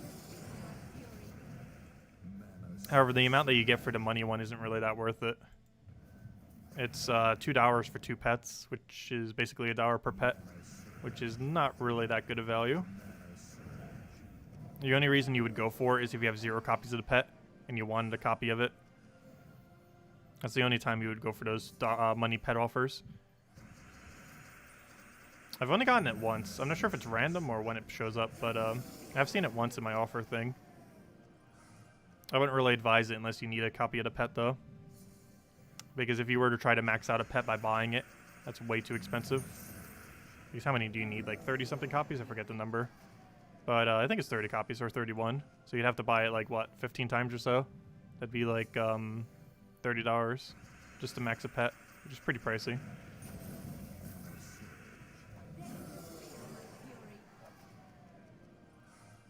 I don't think I have an offer for it today.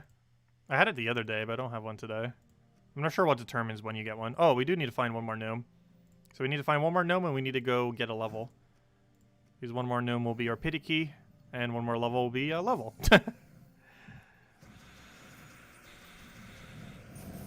And we'll throw that down. And they both should happen about the same time, too. And hopefully it'll also drop an epic vault key.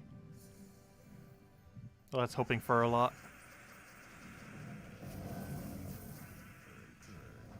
Hello, Vital, welcome.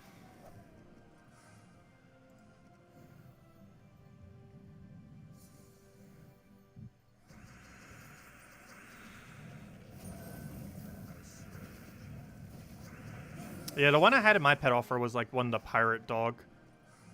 I forget what he was from. I think it was actually a cosmetic pet, oddly enough. But I had the pirate dog for my offer. I obviously didn't buy it. I have every pet in the game. Well, except for the android pet, but it's $50, so I'm not buying it. It's too pricey. Has never gone on sale either. The Steam pet has. The android one has yet to. The android pet's the only pet I'm missing on PC Mobile. Also, it's impossible to get the Xbox pet on PC Mobile because, well, it's Xbox exclusive. But you can get the Android pet on the Steam version because you can use your phone and, you know, just have it linked. So it's possible. Same as having the Steam pet on the mobile version since they're cross-platform.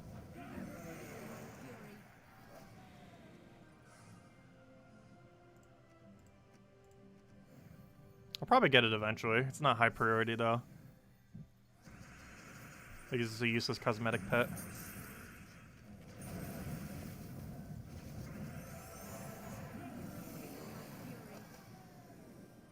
Oh, Isabel. I thought you were kind of joking when you said you'd gift it for my birthday. Oh, maybe we'll have it next week or in a couple weeks then.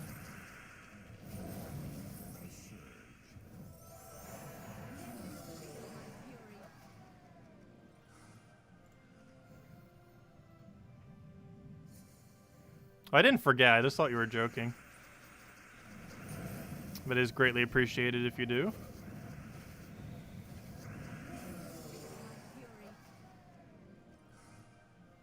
At least I won't have every pet in the game once we have that.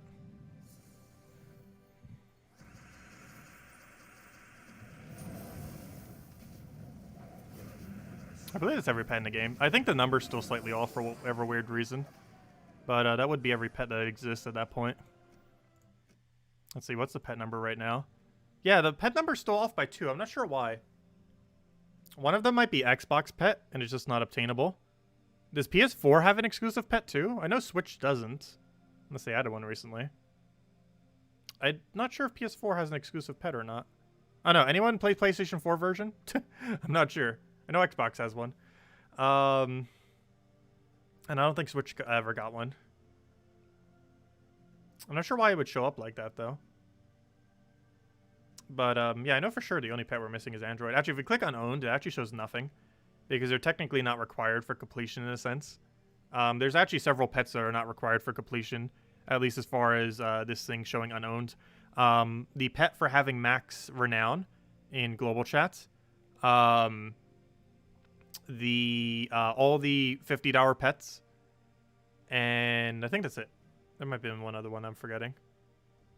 But the one for having max renown in global from people who like giving you likes and stuff, and the three $50 pets are not required for 100% completion, in a sense, because they don't even show up under unowned.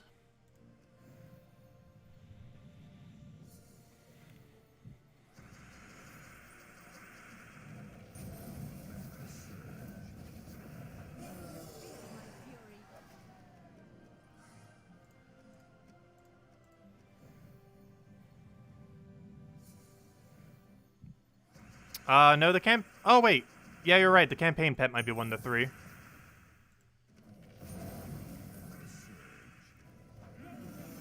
Oh, wait. No, it isn't. Didn't we get the campaign pet? Were we... No, it can't be. Because we're holding it. We have it. It's on our shoulder. So it can't be that. Because we literally have it. It is right there. Right there. All ready to go.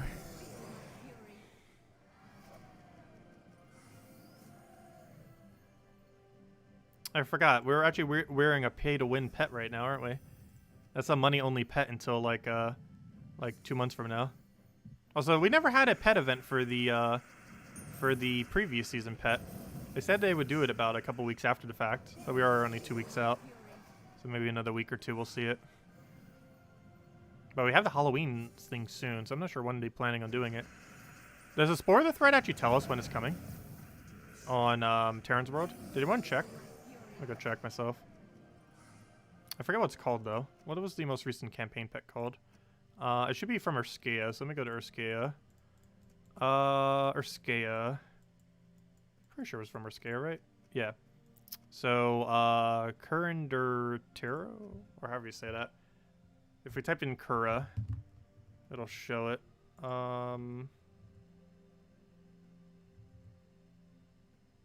Let's see. I'm looking for Terran's World.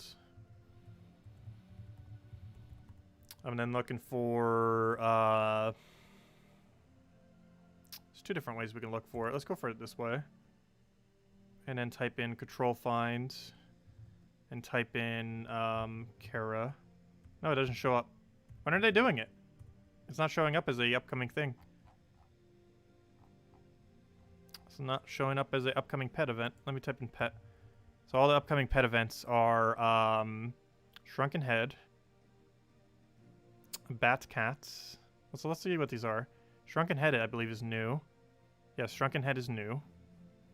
It's a human bonus, really? Interesting.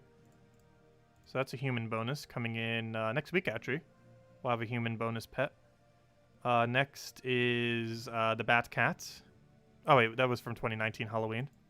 Oh, so if you didn't get the... Oh, cool. You were able to get the 2018 and 2019 Halloween pets this year.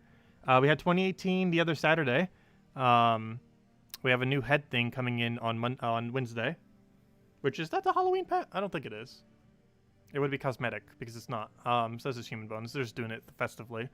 But, yeah, we got a lot of new pets then. So the other week we had the 2018 pet, if you didn't get it.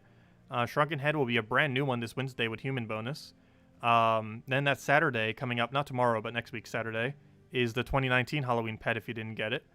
And then we should have a new Halloween pet after that, right? We got Howler. Yep, that's a new Halloween pet. This is the 2020 Halloween pet. We got a Howler. This is what it looks like. It's basically a wolf howling. Looks like a little mini werewolf. That's the 2020 Halloween pet, and that one's brand new, obviously, because it's 2020. But the other two were old last year's ones. And then we got a whelp, which is just the one from, what's it called? We actually got that. Oh, no, that was the dragon one. It's dragon bonus. And then we have, what's the next one? Then we have a compact cookie, which should be a new one. Which is, oh, Gems of War Anniversary. Oh, they're celebrating that then. Wait, what day is that, actually? The 11th. So they're celebrating a little early there this year. There's not like an official date to it. And that's all of them that we can see. Oh, no, and then the Griffling, which is just the yellow Guild War bonus one. Nothing interesting there. But yeah, we got some pretty interesting ones leading all the way up to their anniversary on the 11th. Almost every single week's an interesting one, except for a whelp, which is just dragon bonus. It is a cute pet, though.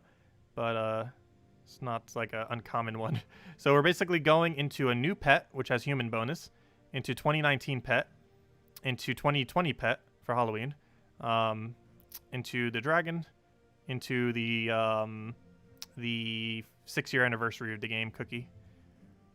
And that's the game plan for pets in the near future.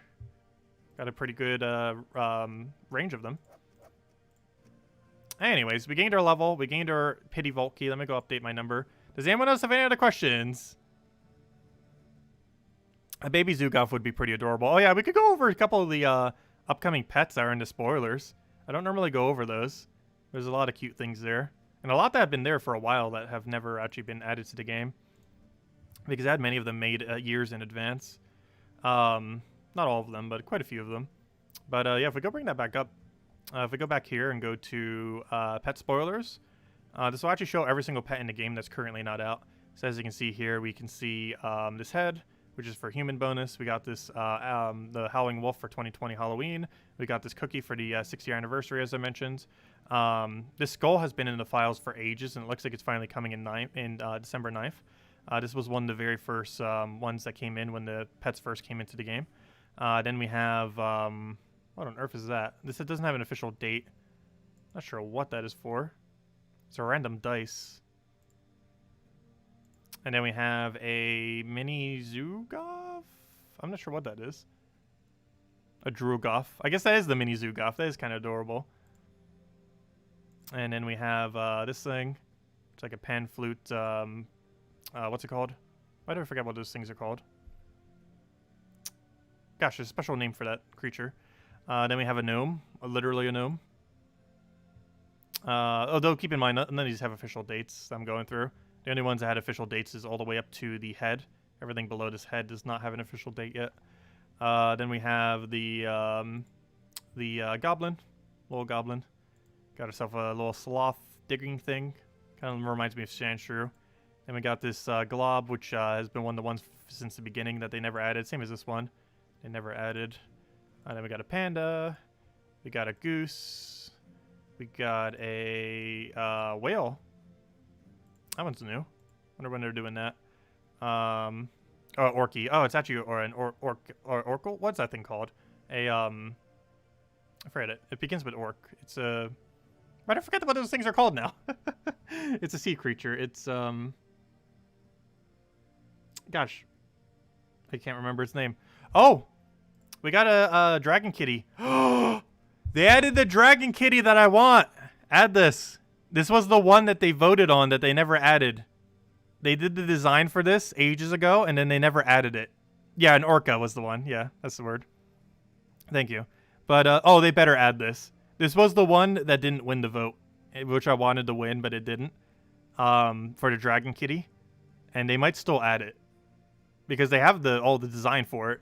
There's no reason why not to add it. They better add that. That was the one I wanted to win, but it didn't win the vote. But they might still add it at some point. It has no official release date, though.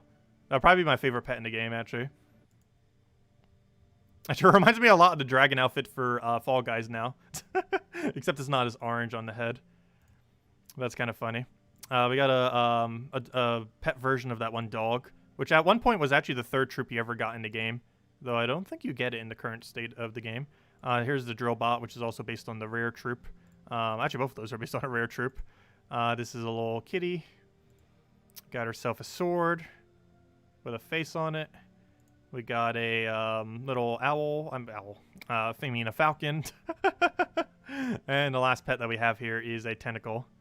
And that is all of them. And obviously they'll be adding more. But those are all the pets that will come eventually at some point. The only 4 that have been confirmed are these first 4, though, as far as their official dates. And they're all coming up very soon. This one is next Wednesday. This one is the Wednesday after that.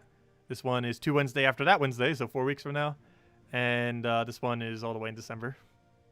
And those are the rest of the pets we're probably getting for the rest of this year, as far as new pets are concerned. Anyways, anyone have any other questions? Otherwise, we'll probably call it a wrap for now. We'll be back in 6 hours for more Gems of War and more Vault King and have another redeem code and all that good stuff. Yeah, I hope you all have a wonderful time with the Vault events. It is the best time to be farming Gems of War, so if you have free time today, tomorrow, or Sunday, highly advised to go do it. The first few hours in particular are extremely effective, like the first 5-6 hours of grinding. Obviously still pretty good at doing it forward, even further than that. But it does have diminishing return, but it's such a good time to farm loot that the diminishing return doesn't really matter. Because even if you're not getting pity keys, the amount of drops you just get from the gnomes themselves is pretty good. Also, they did shadow buff the chance of getting epic vault keys. They're actually 4 times higher than normal. While I still have not gotten an epic vault key, they are supposedly 4 times higher than normal. So hopefully we'll get our epic vault key this weekend, and if you haven't yet, you might want to try finding one too, because there is an achievement related to it. And it's currently the only way to really realistically get it is during a vault event, due to how much higher its rate is compared to any other time. But anyways, guys, I'll catch you guys later. Hope you all have a wonderful rest of your day and a good weekend. And I'll be back in 6 hours from now for more Gems of War. Catch you guys later. Thanks for stopping by. Feel free to leave a like on the stream. And goodbye, everyone.